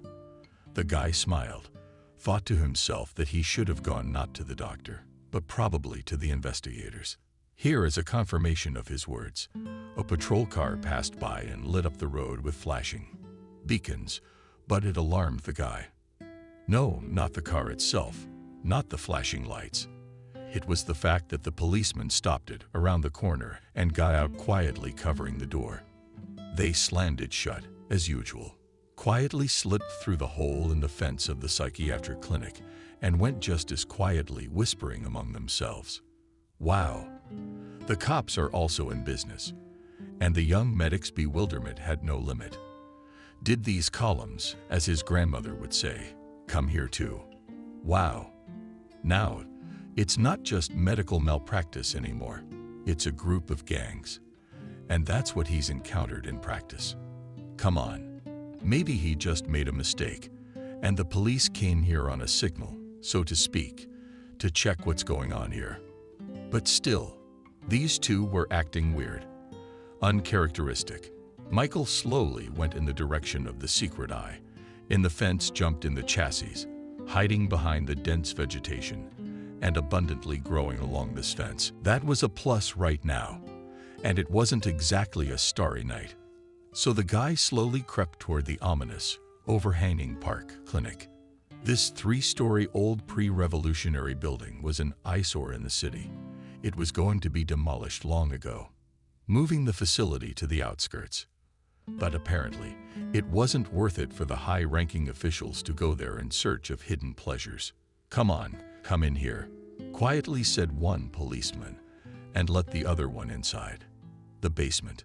Wow, they got the basement entrance open. I wonder who's on shift today. An old orderly with a long history of alcohol abuse, or lying. Another one of the orderlies with a huge fist. When Michael himself asked about the door to the basement and the padlock, the head doctor secretly smiled and said, "This is the entrance to our basement paradise. And is it like growing marijuana there?" Michael decided to make a joke, but I guess the joke didn't work.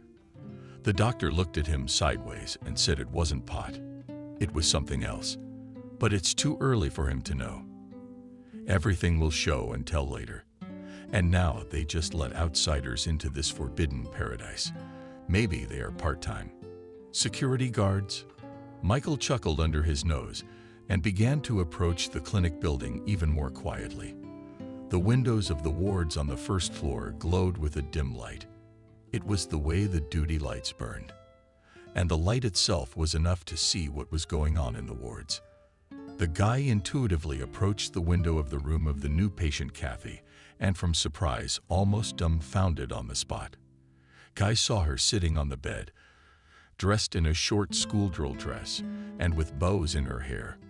Yeah, the guy almost whistled in surprise. And apparently, the girl heard his exclamation and looked out the window. Michael intercepted her gaze for a second. He was devastated. Apparently, she'd been pre-sedated with sedatives. But at the same time, there was a silent plea for help. But then, Liam and the doctor in charge entered the room, and the boy sat down instantly so as not to be seen. Michael sat under the window and listened intently to what was going on in the room itself. He heard the footsteps of 2 men and the creaking of a bed. Then the words of the head doctor. "Hello, Kathy. You're already dressed as well as you can be. Now let's go down to the basement with me and Liam. You'll find a lot of interesting things there." The basement where the 2 policemen went. Apparently, they had some sort of organized pleasure nook down there. And that's where they took her, drugged her with psychotropics. But what to do? The guy quietly sank to the ground and put his hands around his head. What to do? What to do? And then the front door creaked and Michael squeezed into the ground. 3 men came out of them and headed towards the basement. Good night was dark, and the yard of the clinic was not illuminated. Therefore, he simply was not noticed. But only the girl turned back, looked in his direction, and cried. Tears rolled silently down her face. Michael heard Noah begin to quietly soothe the girl and told the orderly, "Liam at the school, to her in the basement for another dose of sedative. We didn't want her to wake up at the right moment, and the chief of police wasn't happy with his new doll. Yeah, Sure, Noah. Let's get her in and give her a quick shot. And the trio began to make their way down to the basement. Michael had one single desire: to break into the basement and snatch Kathy out of the hands of doctors and cops. But he realized how impossible that would be. No, he was not intimidated by the company, the doctors and the cops, to do their dark deeds. But he realized they'd just smash him there. And that would be it. And no one will know where his grave is. Call the militia. What will he say there? The head doctor and a policeman raping a mentally ill patient won't believe him. And even if they do, what's next? But the brigade will arrive on a call. And what? Nothing. If the police come to such costume parties, it means that the management is aware of it, and at least the case will be closed. At the most, they can either kill him in the same basement and bury him here, or put him in jail for something. I mean, even if it's for abusing Kathy. So think, Michael, think. Maybe you're imagining things. Yeah. And the cops are here for nothing. But at that very moment, the basement door opened and a policeman came running out. "Vasia," he shouted, "I've been away for a couple of hours. There's an emergency at the police station, but I'll be back later. Leave me that girl for later." And the policeman rushed to the car. The guy heard the engine roar and the tires skid across the sand. But the strangest thing was that from the cellar no one answered him, and no one had ever closed the door. It wasn't locked. It's called come in. Whoever wants in and whoever wants out. Whoever wants in and whoever wants out. Michael rushed to the cellars and started to go down the stairs, listening to every sound. But he heard nothing, neither footsteps nor any other sounds. There were supposed to be at least 4 people down there. And they certainly weren't singing lullabies. But maybe it was for the best. The boy opened the cellar door and slipped inside. The corridor was sparsely lit, and there was a pantry open right next to the entrance. The guy peeked into it just in case, to make sure there was no one there. And in case of emergency, he could hide in this room. Yes, there are shelves and bears in principle a place for a hiding place. But at that very moment, at the end of the corridor, footsteps were heard. It was the guest of the night police and the head doctor. The boy immediately recognized the figure of his superior. They were talking quietly about something, and as they approached, the boy could hear what they were talking about. What he heard made him not just overcome, but terrified to the point of truly experiencing fear, not only for the poor girl, but for his own life. "Noah, thank you for the welcome. But you see, the warden's gone. We've had an emergency at the council since this morning. The commission's here, so we're saving Kathy for dessert, so to speak. Yes, you understand correctly. Everything is normal. No excesses or incidents. No one is interested in anything. Yes, in principle, everything's fine. Except we got a new orderly coming in for an internship. We didn't apply for the internship, but he did. So, they're interested in the job, and the clinic in particular. Why are our patients dressed so oddly? Of course, like you said, it's all been blamed on the tour and the theater we had a year ago. And then they disbanded it. But I don't think he believed it. So what do you suggest? Maybe we should press him a little so he doesn't stick his nose where it doesn't belong. No, I think I can handle it. And you know, it's normal to be questioned about our clinic. Michael listened and realized it was about him. His breath cleared, and he even found it hard to breathe. And as luck would have it, the couple stopped near the open door to the storeroom, where the new employee was hiding behind the racks with his colleagues. The policeman looked into the storeroom, but seeing nothing, quietly said to the head doctor, "Okay, Noah, let's postpone our sit-downs for the time being. Lie down while holding this girl. The chief liked her, and the school drill outfit matches. We'll be there in a couple days. In the meantime, we'll be in touch. Call me if you need anything." The head doctor didn't say anything. He escorted the guest outside and returned a couple minutes later. Michael, all these minutes, which seemed like hours to him, sat and did not breathe, although his heart was pounding frantically and was ready to jump out of his chest. And this breathing and heartbeat, it seemed to the lad to be striking a bell in the silence. But there was nothing he could do about it. The boy heard the head doctor pass by his cell and head deep into the corridor, muttering something to himself. After a few minutes, he looked out of the door and, seeing no one, slipped out into the street. He breathed in the cool air of the night and took a few deep breaths in and out and began to make his way toward the dead vine. At the fence, Michael walked slowly, not even looking around, being in slight shock at everything he saw. What could be going on in there? What did I see there? Nothing. Just heard the doctor and the cops talking about something.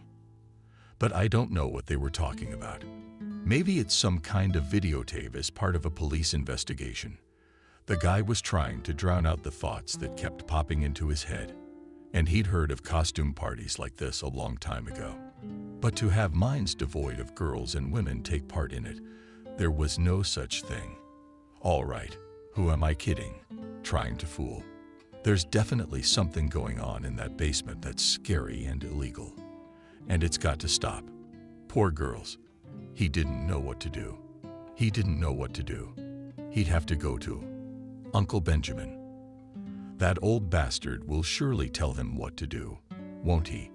How? He'll help. The guy did not notice how he reached the house, how he went up to the floor and opened the doors with his keys, closing them quietly. Michael leaned against the wall and from powerlessness and experience simply slid to the floor. Grandma came out of the room at that moment and flicked the light switch. The bright light blinded the guy. And realized, "Grandma, why are you awake?" He tried to look normal, but apparently the expression on his face told the old lady everything. "Why? You want me to tell you why? What happened? Tell me." "You're white as chalk." "Grandma, I don't want to. I wish I was like this right now. Come on, go take a shower to wash off the negativity. Then we'll go to the table. I spared a cutlet, and I'll pour you one of my own." The guy did not argue, and simply went to the bathroom, pulled off all the clothes and scattered them on the way. When in the bathroom heard the sound of water, Betty collected the guy's things and threw them into the washing machine. "No dirt to lay around. I'll wash everything tomorrow." When Michael came out of the bathroom, there was a late dinner and a bottle of tincture on the table. The woman poured him a shot and handed it to him without saying anything. Nor did the grandson ask anything. He took it quietly and knocked it over. All at once. "Take the cutlets, mashed potatoes, salad. Let's eat." The guy sat down at the table without saying a word. He poured himself a second shot of olive and tipped it just as quietly and started on the homemade cutlets. He ate and thought, should he tell his grandmother of his suspicions? But Betty was not so foolish, as modern young people might think. I take it Kathy had gotten into the local psychiatric brothel and was simply being kept on psychotropic drugs. Michael chewed and nodded his head and simply couldn't drop a word. Not because he was eating, but because he was choked with emotion, and he didn't want to upset his grandmother. But his grandmother was not stupid and immediately realized everything as soon as his grandson entered the house. "You know, grandmother, there are not only doctors involved, there are also the police, and most likely, the very top. They came here today, twirled around and left. It's like an emergency in the department. So they didn't stay the night. And this girl." And then Michael shook from the experience. Tears rolled down his cheeks, and he couldn't stop. How could they do that? It's not just they're renting prostitutes, who know what they're in for and where they're going. And all this with mentally ill women. How so? "Michael, I get it. That's why I told you not to go there, but you wouldn't listen. And now you've got to figure out how to deal with it. You're not going to go to the police. You said it yourself. The whole chain of command is tied up. So what do we do? You can't go with a machine gun against everyone. You don't have to do it yourself. I told you. Go talk to our neighbor tomorrow. You know, the one below us, Benjamin. He's a thief. He's old school, I think. Plus, he's got a grudge against the police. So if he doesn't help, he'll certainly tell me what to do and who to turn to. The guy nodded his head and poured himself another olive. He drank and couldn't taste it.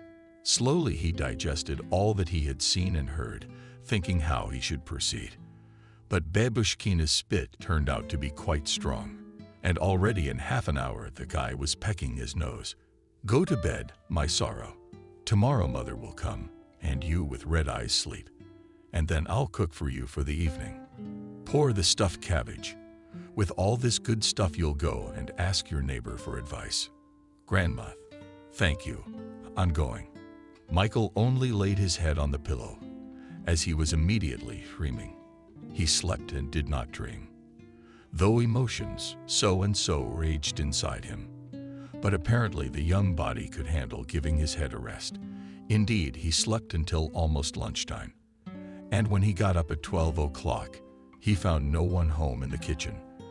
All he caught was a note from his mother. Say, lunch on the table from his grandmother, stuffed cabbage in her purse, cash in the fridge in the back. We had a snack in Russia too. Michael went down to the second floor and called Uncle Benjamin's apartment. He didn't open the door right away, but he wouldn't let the guys in. Michael, do you want something? Uncle Benjamin, my grandmother gave you Golutsov, and he pointed to the bottle. And then I'd like to talk to you about a sensitive matter. The old one stomped on the doorstep.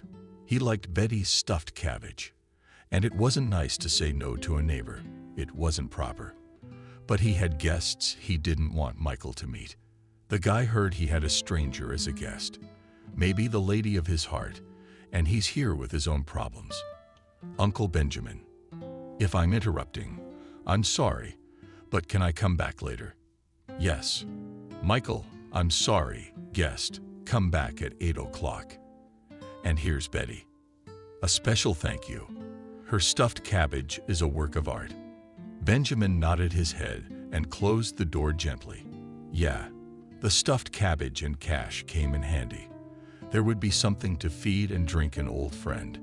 He came unexpectedly, and frankly speaking, the skull's visit surprised Benjamin and made him a little wary. And what does the skull need from old Kogan? And a vagabond. Yeah, maybe our old friend stomping on the doorstep for starters. Hopefully, the doorstep isn't where friends have a business conversation. Oh no, sure, come on in. Except there's nothing to buy. But I did not come here to eat. The restaurant will not feed. If you want strong tea with your girlfriends, I won't refuse. You owe me tea and my girlfriends. When Benjamin went to put the kettle on, the doorbell rang. It was Michael, but not the landlord. Neither did his guests know about it. Both were wary. But since Benjamin had long since retired and felt no guilt, he boldly opened the door. After talking to his neighbor for a few minutes, he returned to the room with the fools and the cash. Oh, I see the delivery service is working perfectly, joked the skull. Yes, in the face of the upstairs neighbor. He came in to talk some business. So I brought this to butter the old man up. But I asked him to wait till tonight. In the meantime, try these homemade stuffed cabbage. By the way, and cherry is a delight. The men sat down at the table, poured a shot glass each, and, having drunk, had a snack. And how not to drink, because it would make the conversation easier. Benjamin looked at the old thief in the law and quietly asked what brought you to me. You didn't just come 10 years after our last case. Yes, I did. And for good reason. I'll tell you right off the bat. I was put in charge of this town not that long ago, but I think you already know that. Now, I've heard rumors that young girls and women have been going missing in this town for the last few years. Well, you can blame it on anything, although all roads lead to your local mental institution. You know what I'm getting at? Yeah, I've heard bad things about her, too, Benjamin said, and poured another round of shots. But how can I tell you, Skull? They're just rumors. You know, you can't do anything without proof. That's true. But in addition to the fact that young girls have been brought into this almshouse and treated for whatever reason, the cops have been frequenting it in recent months. They probably set up a brothel there together with the doctors and have fun there. And how not to party? It's a hell of a roof. Skull, are you sure? The old watcher nodded his head and threw a piece of fool into his mouth. He poured himself and his friend a shot for cream. What was there to say? Home-cooked food, still, that delicacy and luxury. And he, as an old thief who had spent most of his life in colonies and prisons, understood that. But that's not what we're talking about now. The daughter of a street Petersburg authority figure is missing. And so far, all roads lead here. You see, Alex's daughter is missing. Well, you remember him. He was on my team. Then he retired. He's got a family, but his daughter's missing. And all roads lead here to this mental institution. Yeah, and you said she could be in that Nouveau house. What about him? What did he do? He's been raising his own, and he's almost filed a police report. But nothing. Benjamin sat and thought about it. He really heard from his friends that in the last couple of years young beauties began to disappear and that it was the doctors or the cops who were involved. But that was talk, and no more evidence. But if the daughter of an authority figure has disappeared and the tracks led here, that's serious. Skull, couldn't it be a banal showdown? It's been speculated. But no, that's not it. Is that why I need your help? How long have you lived near this fine establishment in this town? Take a good look, Skull. By the way, Michael, but the guy who came in the other day with these fools, he works there as an orderly. How does he work? I think he's been there a while. But I asked him. That's what we decided. But in the evening, Benjamin didn't even have to ask the guy. 8 o'clock sharp. He was already sitting in his kitchen and drinking strong and sweet tea, which the owner had brewed and put in front of the guy. Come on, complain. Who has offended? What happened? Yes, you see, I only have a son-in-law here. You know, I finished the basic course in my medical school, and now I'm practicing. But guess what? I know our psychiatric clinic. I've complained before. And I warned you, it's gonna be tough out there. But what happened? And by the way, I have a couple questions for you about your psych ward. Later, though. Now, come on, tell me. So my grandmother and some other people said there was something going on there, but I didn't believe it. But my grandmother pointed out one thing to me. They dress. The young and beautiful in short dresses and stockings and braid their hair. And do you know why? Michael looked at his neighbor, and in his throat stood. He couldn't say it out loud, but he knew he needed help, at least in advice, at least in deed. The old thief sat and looked at the guy, realizing that he not only needed to speak out and ask for advice, but the conversation itself was going in the right direction for him. You see, Uncle Benjamin, they rape them there. Maybe they're even videotaping the whole thing. The guy just gasped at his own words and the realization that Kathy was there and what could be done to her. He took a breath and continued. That's why I came. I've heard about this clinic for a long time, but last night I decided to go and look around. But in short, Uncle Benjamin, I saw 2 cops going down to the basement, as well as our head doctor as an orderly. And they were taking a new girl down there. But apparently the cops had some kind of emergency, and they left quickly. But most importantly, I heard one of them telling our head doctor to leave the girl for later. The guy briefed me on the whole thing and looked at the reaction of the old tramp. On his face was read not only surprise, but also interest, especially a last news. Kathy was the name of the daughter of a street Petersburg authority who was considered missing or even killed, almost by order of the opposing gangs. And what does this girl look like? Tell me. I'm sorry, I'm asking you this for a reason. A friend of mine had a missing daughter. Her name was Kathy. And it all leads back to our town. Maybe it's her.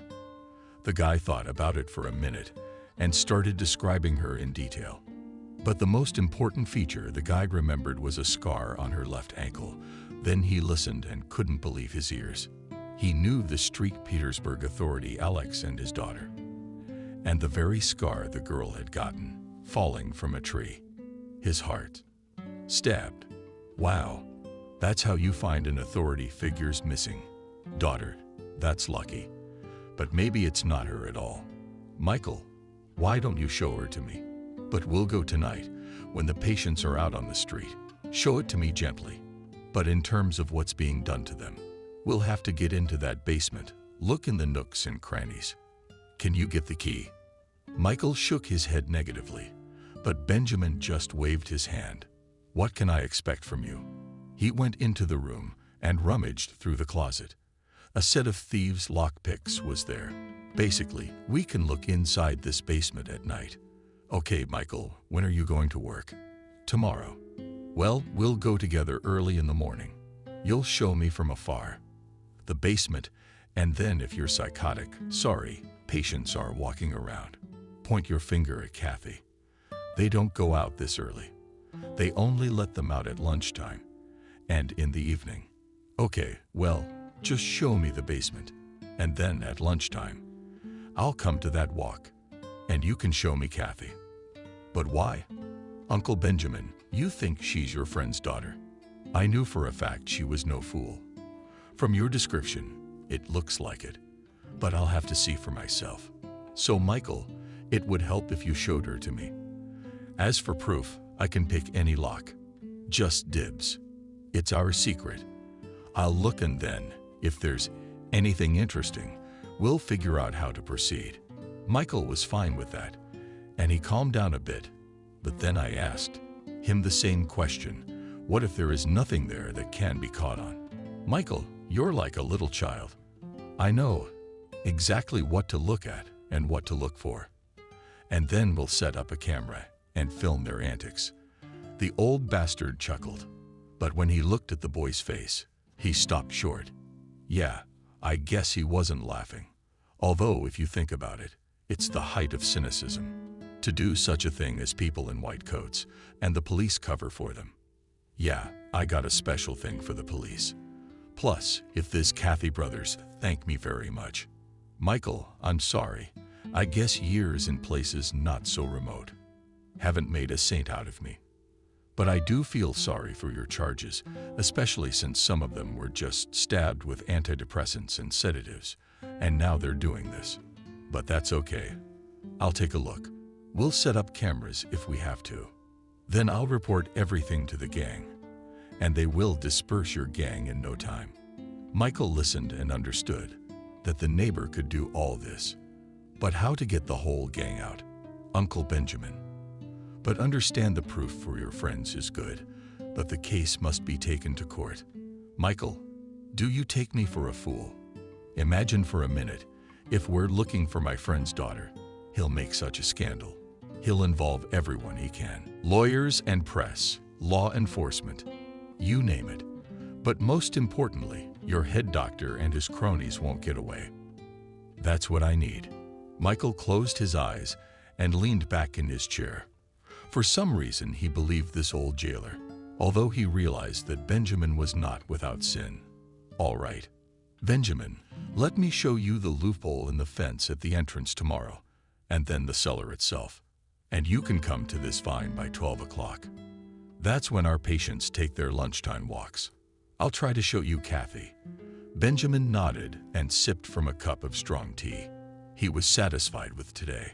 Helping Skull and freeing Kathy would be a big plus for him, and he'd been wanting to mess with the cops for a long time, if they were really nasty in that asylum. Michael got up and went home. It was almost 22 o'clock on the clock. It was necessary to wash and sleep. Tomorrow was a crucial and decisive day. In the morning, Benjamin, already 6:45, stood near the entrance and smoked. He put on a dark, unremarkable suit cap and dark glasses. He pulled up a cigarette and thought about the situation with Michael, Kathy, and this almshouse in general. "Uncle Benjamin, hello." Michael greeted his neighbor and extended his hand to him. The man flashed him a cigarette and shook his hand. Quietly, Michael said, "Just call me Benjamin without uncle. I feel like an old man. I'm not young, but I'm not an old man at heart." "All right. You ready to go?" He nodded, and the men walked slowly in the direction of the psychiatric clinic, talking among themselves. Like old friends, Michael walked and looked around so as not to catch the eye of the head doctor or one of the orderlies. There was no need to draw attention to himself. Approaching the fence of the psychiatric clinic, Michael looked around carefully and pointed with his hand to the entrance to the basement. "This is the basement, and there's an opening further along the fence into the grounds. Just right for you. Just right. Now let's move on." They went further, passing the very gap in the fence, which was so advantageously disguised by the leaves of wild ivy and vines. Michael looked around again and pointed to the platform. "In front of the main entrance. This is our so-called women's quarters, and it's where our patients walk from 12 until lunchtime. If anything, I can say from my observation, Kathy often likes to stand under that London tree, which is closer to the road. I've noticed her standing under the tree a couple of times, looking out at the roadway." Kathy nodded his head and lit a cigarette. He went on his way, throwing a few words to the guy. "Good, then I'll see you tonight, or rather, tomorrow. Drop by my place in the evening to look at the collections." Michael looked at his neighbor and said nothing. He's weird. But on the other hand, he needs help now. And if the neighbor helps, it will be great. After all, even one life-saving achievement of medicine shift this day went quietly. No incidents, excesses, or patient antics. No nighttime police visits that might have suggested bad thoughts. Except that Kathy was restless this day. Michael watched her from the residence window, and at one point, noticed the girl becoming anxious. She began to wave her head intensely, and her ribbons in her hair fluttered in the wind. Then she turned abruptly and ran away from the fence. Directing his life toward Black Pond, the boy looked carefully at the roadway. Near the curb stood a dark blue, unremarkable car, old, but on the move. Strange. "Who is it?" Michael said it out loud. And then another orderly, Liam, turned around and looked out the window. "What kind of car is that? We've got to get to the bottom of this." And he ran out of the office, and in a few seconds his broad back the guy saw near the fence. The orderly waved his hands, shouted something in the direction of the driver, but apparently it had no effect. A few minutes later, though, when the chief physician started to approach the car suddenly sped off. "That's an interesting situation. What's all the fuss about? It's just a car. You can't even see through the tinted windows. Who's in there?" After a couple of minutes, Liam entered the office red as a boiled crawfish and started pacing the room back and forth. Michael at first said nothing, and then asked with the most indifferent tone possible, "And who was it in the car?" "Yes, you see, Michael, one psycho or psychos drive here under the fence and look at our patients. File a police report." The guy deliberately put such a provocative question, looking at the orderly and watching his reaction, but his face reflected nothing but anger and irritability. "What's the use of these cops? They only throw up their hands. They say it's none of our business. No corpus delicti and all that. And we have to run around chasing these assholes away. Yeah, there's plenty of crazy people out there. By the way, have you noticed how new this is? Kathy's patient react to that car?" "No, I didn't see her shaking, and she stood there shaking her head, and then she ran toward Black Pond." "Oh, shit. Why didn't you say something?" And the orderly rushed out into the street. "I wonder why he reacted like that. Michael became curious, and he went to the window. The orderly was standing next to the head doctor, telling him something. Then he pointed toward the pond, and they both went there at a brisk pace. "This is interesting," thought the trainee, and quickly ran to the first floor. He went to the artificial pond, which enjoyed a bad reputation already on the shore of the notorious Black Pond. The guy caught a picture on the shore, sat Kathy, and swayed, and near her stood an orderly and the chief physician, and nervously smoked. Guy did not understand what was going on, so he approached the trio and nodding at the girl, asked Noah, "What happened?" "Yeah, you know, Michael. The first day Kathy almost went swimming in the lake, and when Liam said she ran here, I thought she had a craving for water again. So she'd have wet her feet in waist-deep water. How can I put it, Michael? Our patients are such that they can drown themselves in a spoonful of water, and her reaction to the car Liam told me about also surprised me. She never showed any emotion before. Maybe the hypnosis has stopped working, and she is coming to her senses and grieving. You've probably been skipping classes on the subject of hypnosis, and it's the kind of thing that doesn't weaken over time. It's not sleeping pills or tranquilizers, is it? I guess, Noah, I guess. Both Michael and the doctor in charge stood by the lake for a few minutes, watching as the orderly took Kathy to the women's ward.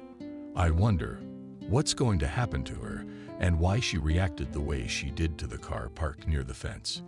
Is there something to that? I'll have to tell my neighbor about it. Maybe he knows something, but the neighbor was the one in that car. Benjamin kicked his old broad out of the garage and thought it would be more convenient to watch the loony bin on wheels. It was at 1:30 that he drove the car up to the place where the loonies were strolling, and oh joy, near this fence stood Kathy. It was the daughter of the St. Petersburg authority figure. There was no doubt about it. Yes, he had seen her about 15 years ago. She had grown up and become a beautiful girl, but her eyes were still the same, just like when he'd seen her at her birthday party when she was 7. I wonder if the scar is still there. I should ask Michael to look at the scar on her leg. That's the only way to tell. I parked Benjamin's car with the window down and looked at the girl carefully. They must have drugged the poor girl with some pills. She's as good as dead. Eyes blank, all dressed up in some stupid costume. Yeah, I guess the guy's right about it all looking like something. The man rolled down the passenger side window more and called out to the girl, "Kathy, listen to me. Don't be afraid. I'm Uncle Benjamin. Do you remember me?" The girl stood there for a minute, paying no attention to the car and the driver. Then she turned her head and looked at him. At that moment, Benjamin waved his hand and smiled.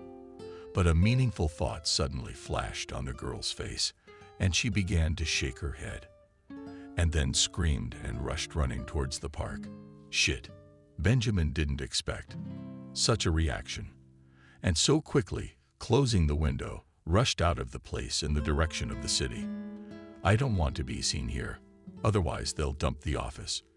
Benjamin drove around the city for half an hour, and coming back, he could not resist and drove slowly along the fence of the psychiatric clinic.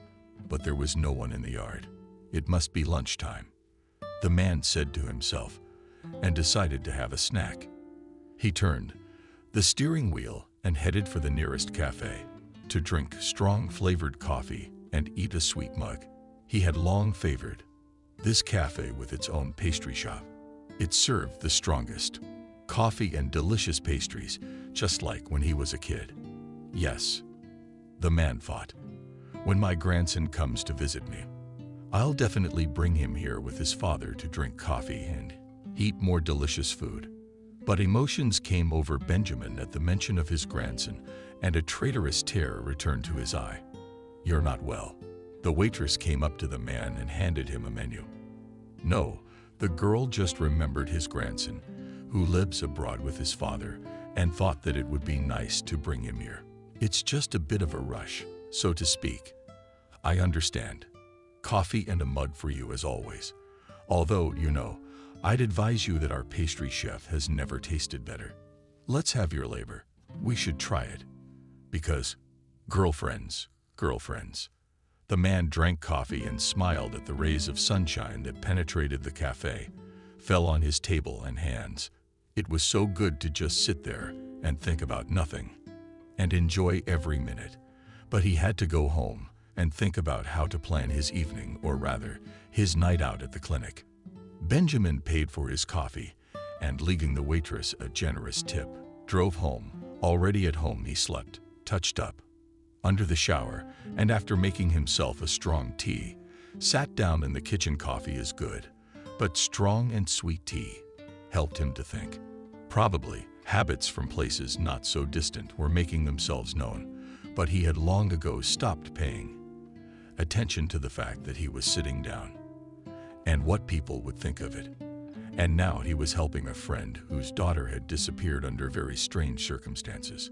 A traitorous terror came to Benjamin's eye again. He remembered his daughter, beautiful and clever, who had gone to the Emirates and found her happiness there. How she was happy about her new job. And her husband, who, to his credit, loved her very much. Pregnancy and rejoiced. But, so Benjamin Nikita do not need to wipe the snot and pull Kathy. And the man began to pack a backpack, a flashlight, and an old lockpick set for a night out. Machine oil, so the lock wouldn't stick, if anything. Now, having lost one daughter, he wanted to help his friend Kathy's daughter get out of the asylum. The man had long thought about why she had been kidnapped a year ago from her father's home, and many people had written it all off as a thievery. But that's not the case here. Alex is a competent and clever man. He's handled the most heated disputes, so sworn enemies parted as friends and best partners. And here, who would take revenge? No, the man shook his head. It's something else, he thought to himself, not what others think. Why did he think that? He didn't know. But if the girl he'd seen today was Kathy and was his friend's daughter, Benjamin realized what the reason might be. The girl had an unearthly beauty, her figure, long blonde hair, blue eyes, and she had the same mind as her father. And if he was right, then she was probably kidnapped by visiting tourists who were in the business of kidnapping and shooting racy movies. Maybe that's what happened.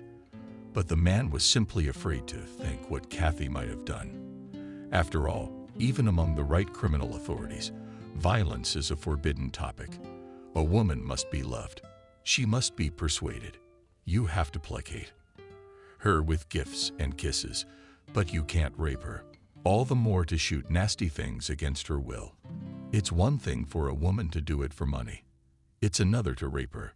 Well, it's gonna be all right now. Be patient, Kathy. Throwing his backpack over his shoulders, Benjamin went out into the street and headed towards the psychiatric clinic. It was already dark, and there were no stars in the sky.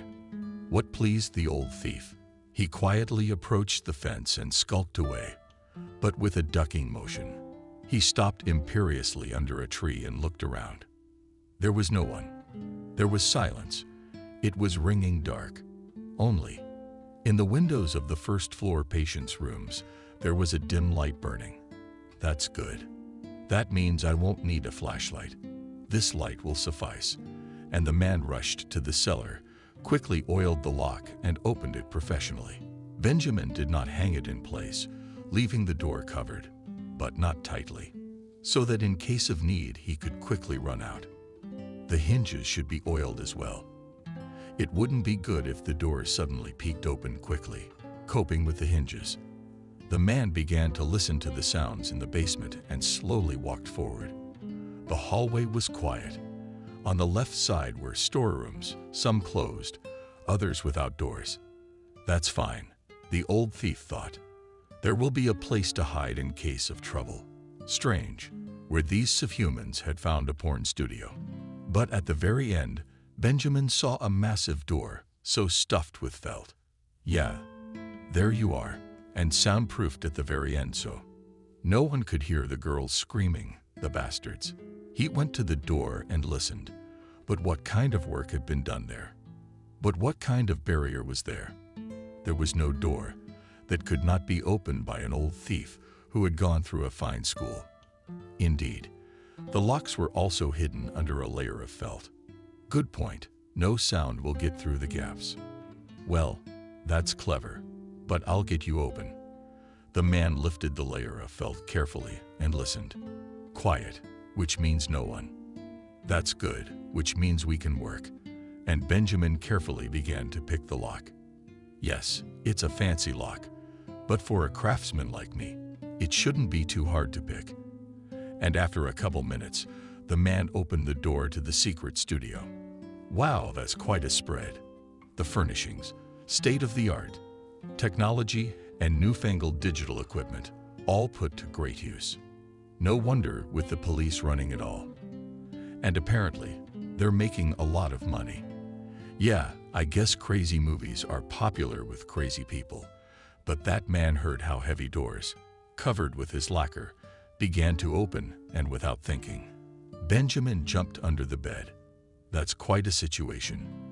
At least the bed was wide, and it was covered with a long sheet all the way to the floor. Shit, thought the thief. What a fool not to listen to what was going on outside the door.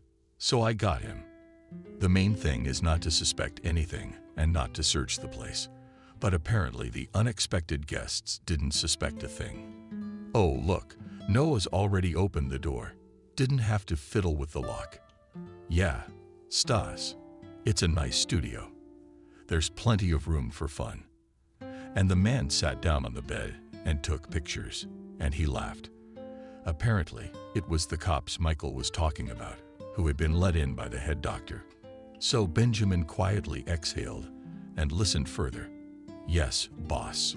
What are we going to do here? Are we going to film racy scenes? No, just participate. We got some local girls from the head doctor. So we'll try new things, boss will. It's not very exciting, but it's mental. I don't know what's on her mind.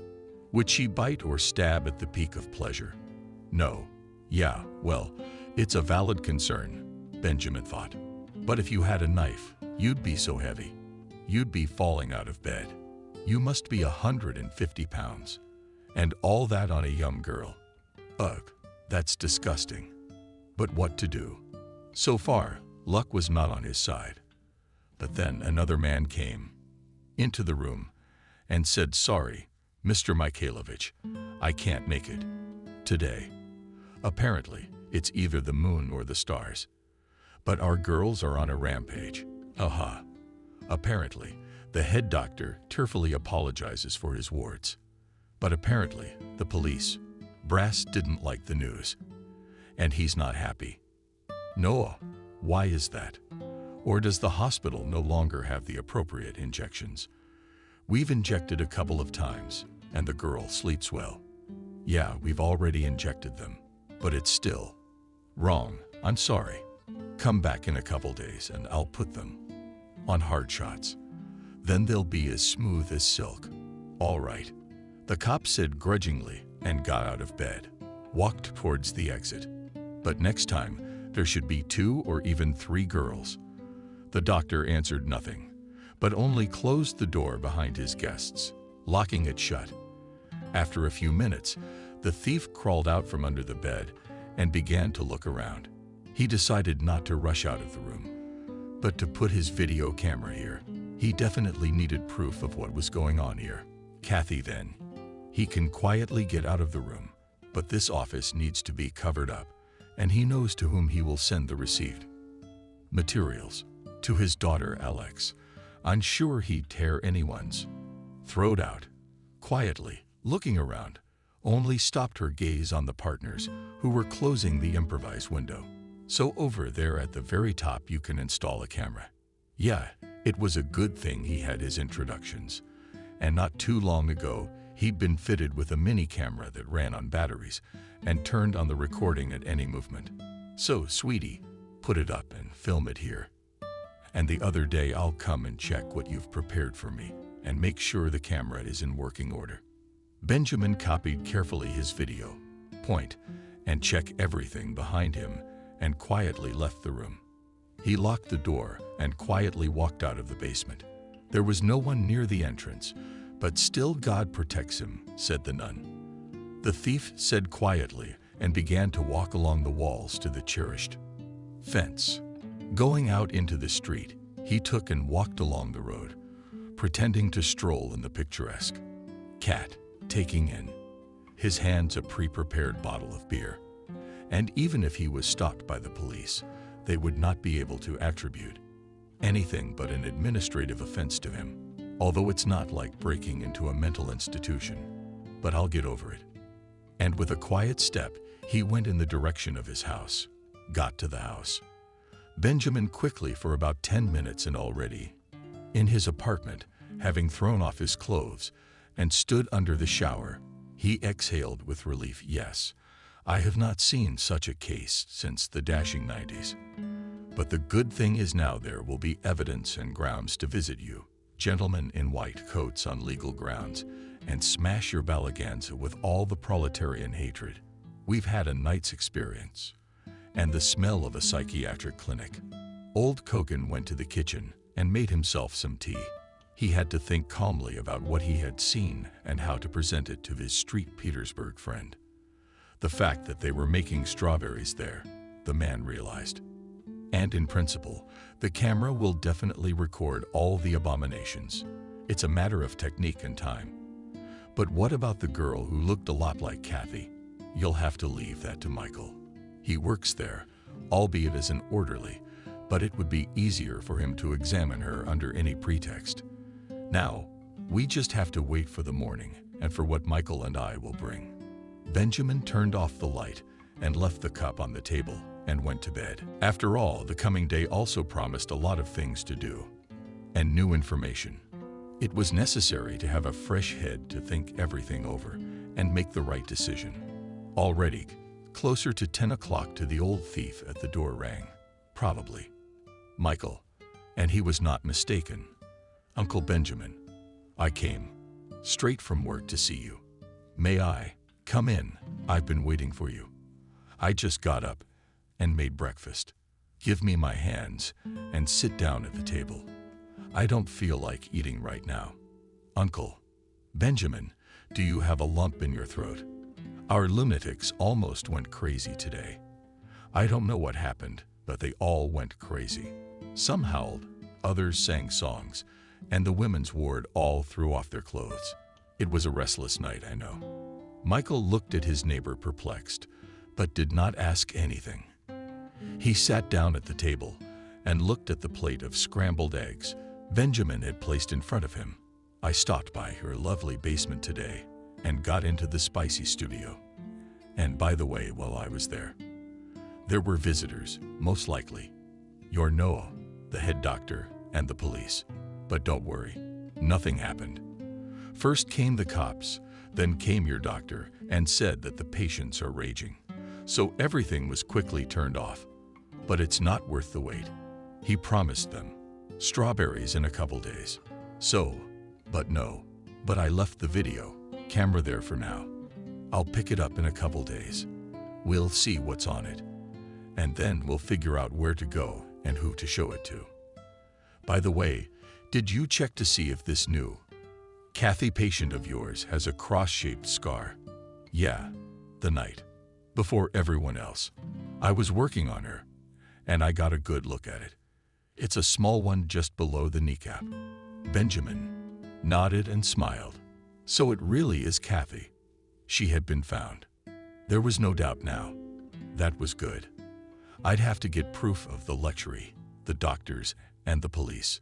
Then we could celebrate victory. It's her, said Benjamin, eating scrambled eggs. There's no doubt now, but we have to wait a while. Let the camera capture everything, and then trust me, I know who to show the material to, and it won't go away. Uncle Benjamin, I realize you're a lawman, but it's one thing to have a criminal altercation and another. This needs to go to court. That's right, sweet man. What did you think? Gangbangers in black cars are gonna come in and shoot everybody, and that's it. No, we're just gonna show them all up. And then there's the lawyers, the courts, and of course, the media. Don't worry about that. Just keep your ear to the ground at your job and try to make sure that nothing happens to Kathy during these days. By the way, who's giving her the sedation shots? Yeah, there's this Liam. Orderly, big guy with huge fists. Why? Try to make sure you get the job. You make sure you don't give the girl the shots. She has to come off the drugs and be, so to speak, sober and clear-headed when it all comes to a head. But even if things don't work out, just keep an eye on her. Michael nodded his head and smiled, acknowledging the breakfast. He himself hadn't noticed how hungry he'd gotten in 24 hours and practically gobbled up everything he prepared in one fell swoop. Yes, he had a good appetite. The landlord looked at the young orderly and smiled. The man brewed tea and took out his favorite girlfriends. Let's drink tea. And listen to me carefully for now. Michael nodded his head, began to listen to the old thief. He told him that Kathy, supposedly the daughter of one of the street Petersburg authorities, it was time to close the studio, and his help would be very helpful. And she wasn't mentally ill, more like a kidnapping victim. Half an hour later, the guy was on his way home. Uncle Benjamin's gonna go, or my mother and grandmother will be worried. And you call me if you need anything. And where will you find out? Okay, while we wait. If there's anything new, I'll drop by Grandma's. Thanks for the goodies. She's always spoiling the old man. What are you, an old man? You'll give the young ones a head start, won't you? And shaking hands, the neighbors parted. Michael opened the door and from the doorstep heard the smell of his grandmother's famous PR. She at his place always cooked her signature delicious and grandmother's pie. Smells like from the doorstep. Why'd you stay late at work? Oh no, I stopped by my neighbor Benjamin's. But they're to talk and I was going to talk to the old fella about something. Mom, don't coach. No one's safe from jail or prison. We all could be, just like in my Elm's house, by the way. And the guy threw his backpack on the hall table and went to the bathroom to wash his hands. When he came out, he went into the kitchen, where breakfast was already on the table. Mom, I don't want any. I ate at work, but tea and cake would be great. Michael didn't tell her that he'd had breakfast at the old thug's. He didn't want to make his mother nervous. The woman looked at him carefully, but didn't say anything. Only the grandmother, apparently, guessed where her grandson had eaten, but shook her head, said nothing. Grandson, but I just put the pie on. We'll be ready only in half an hour. In the meantime, bear with me. All right, I'll help Siberia in the meantime. One boy nodded his head and gave his grandmother a peck on the cheek and went back to his room. Michael spent these days at home, waiting for information from Benjamin, but he was silent. They crossed paths in the yard a couple of times, but the neighbor only said hello and didn't say anything. And the guy didn't really insist. He understood that if he didn't say anything, it was the right thing to do. But on Sunday, Benjamin decided to check the familiar basement and take the camera. He didn't tell his neighbor about his plans. He decided to take the tape first, see what he had, and then act according to the situation. Late at night, Benjamin, as he did the first time, went to the cellar door and looked around. Everything was quiet, but the silence was deceptive. Come on, he had to go get the camera anyway, and he slipped downstairs, opened the greased door, and froze on the threshold. The man listened carefully to the sounds, but the silence was sepulchral. With quiet shuffling steps, Benjamin approached the very last door, orbited it, and varnished it and lifted it. At the keyhole, he listened carefully. Quiet. So the studio is not working for its intended purpose today. That's fine, no one will interfere. Quickly removing the camera, Benjamin headed for the exit, and just as quickly went out and closed the door as he came in. But as he passed the women's quarters, the man didn't hold back. He walked over to one of the dimly lit windows and peered through it at a bed and a dark-haired woman sitting on it. A woman dressed in a short dress with ribbons in her hair. Yes, thought the man. Another victim. How did I get the camera in time? He mentally pitied her because he knew what would happen next. But on the other hand, what could he do now? Nothing. Once outside, Benjamin walked home as before, pondering what he would see on the tape at home. He inserted the flash drive into the TV. The man began to watch the video, and what he saw there only confirmed his suspicions. And the worst and most disgusting, he angrily turned off the TV after a few minutes of watching, threw the remote on the couch, and went out onto the balcony. Yeah, that was to be expected. Okay, now we can show Alex all of this, and then let him think how to deal with these creatures and tell Kathy about it. Benjamin smoked a long time to calm down, and understandably so, seeing all that filth. Although he is a thief and experienced, has seen a lot in his life, but such a man has always respected women. But how do they even do it? They're sick women. It's unthinkable, and he couldn't find an answer. What's there to say? Mental illness must have its own degree of variance, or maybe it's congenital. Who knows? Benjamin threw the cigarette butt down and went to bed. What was it though? Even after a couple of minutes of watching, he was shivering.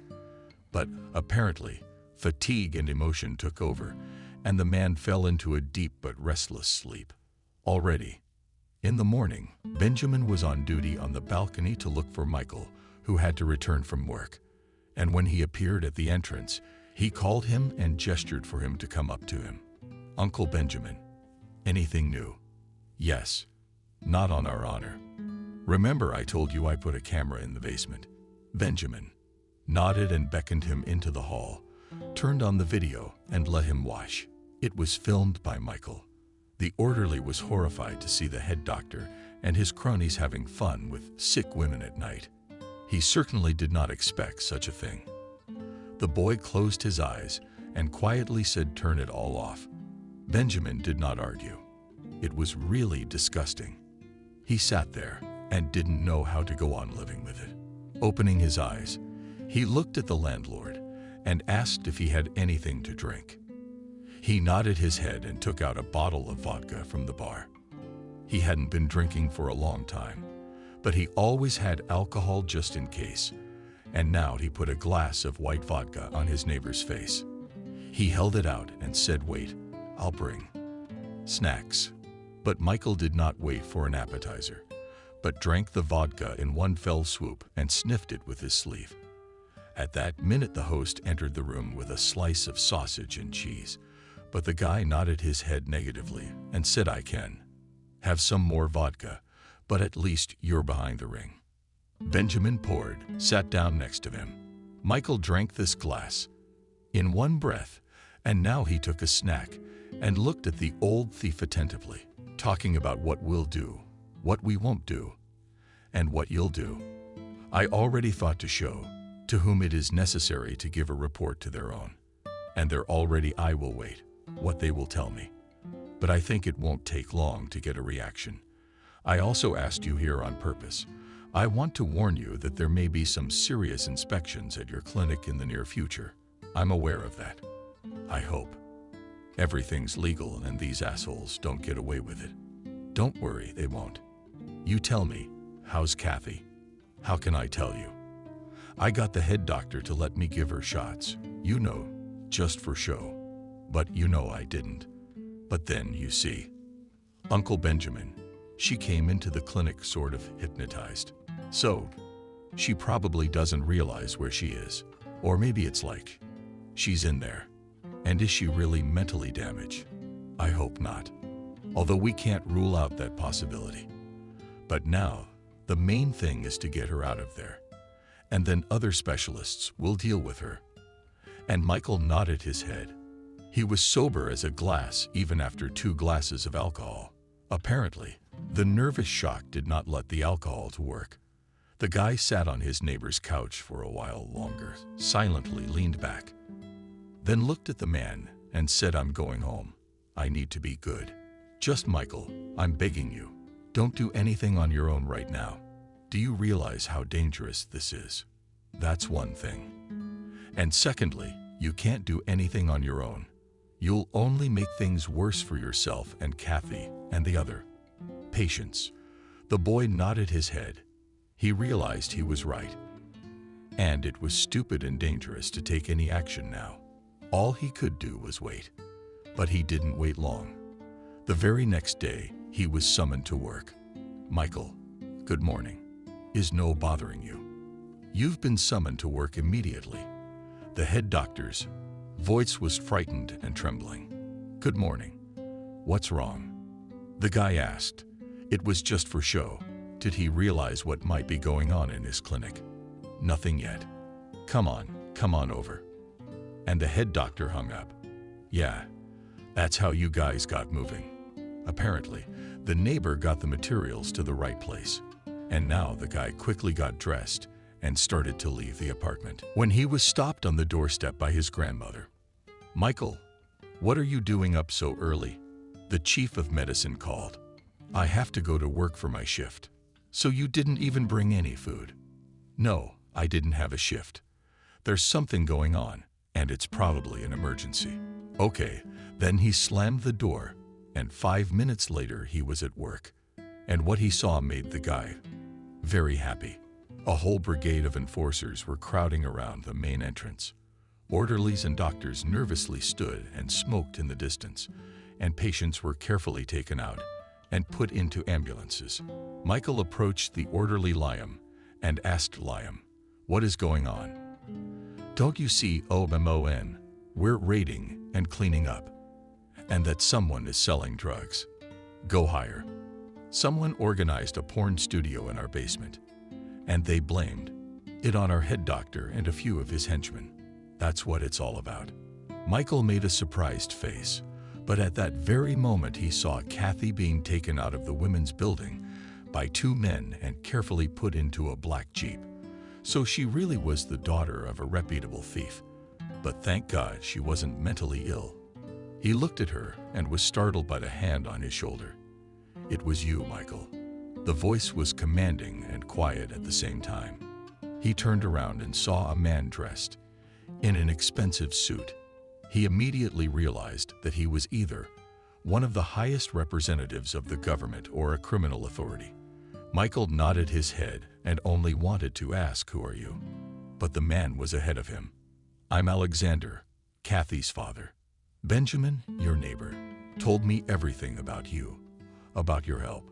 So thank you for bringing my daughter back. You're welcome. I know it doesn't have to be this way. It's mean and wrong. Kathy's gonna be okay." The man nodded his head and looked at the boy carefully. But he didn't say anything. And what could he say if he didn't know anything about his child's condition? But God willing, everything would be fine. He just nodded his head once more, thanked him quietly, and turned around and walked to his car, which immediately sped away.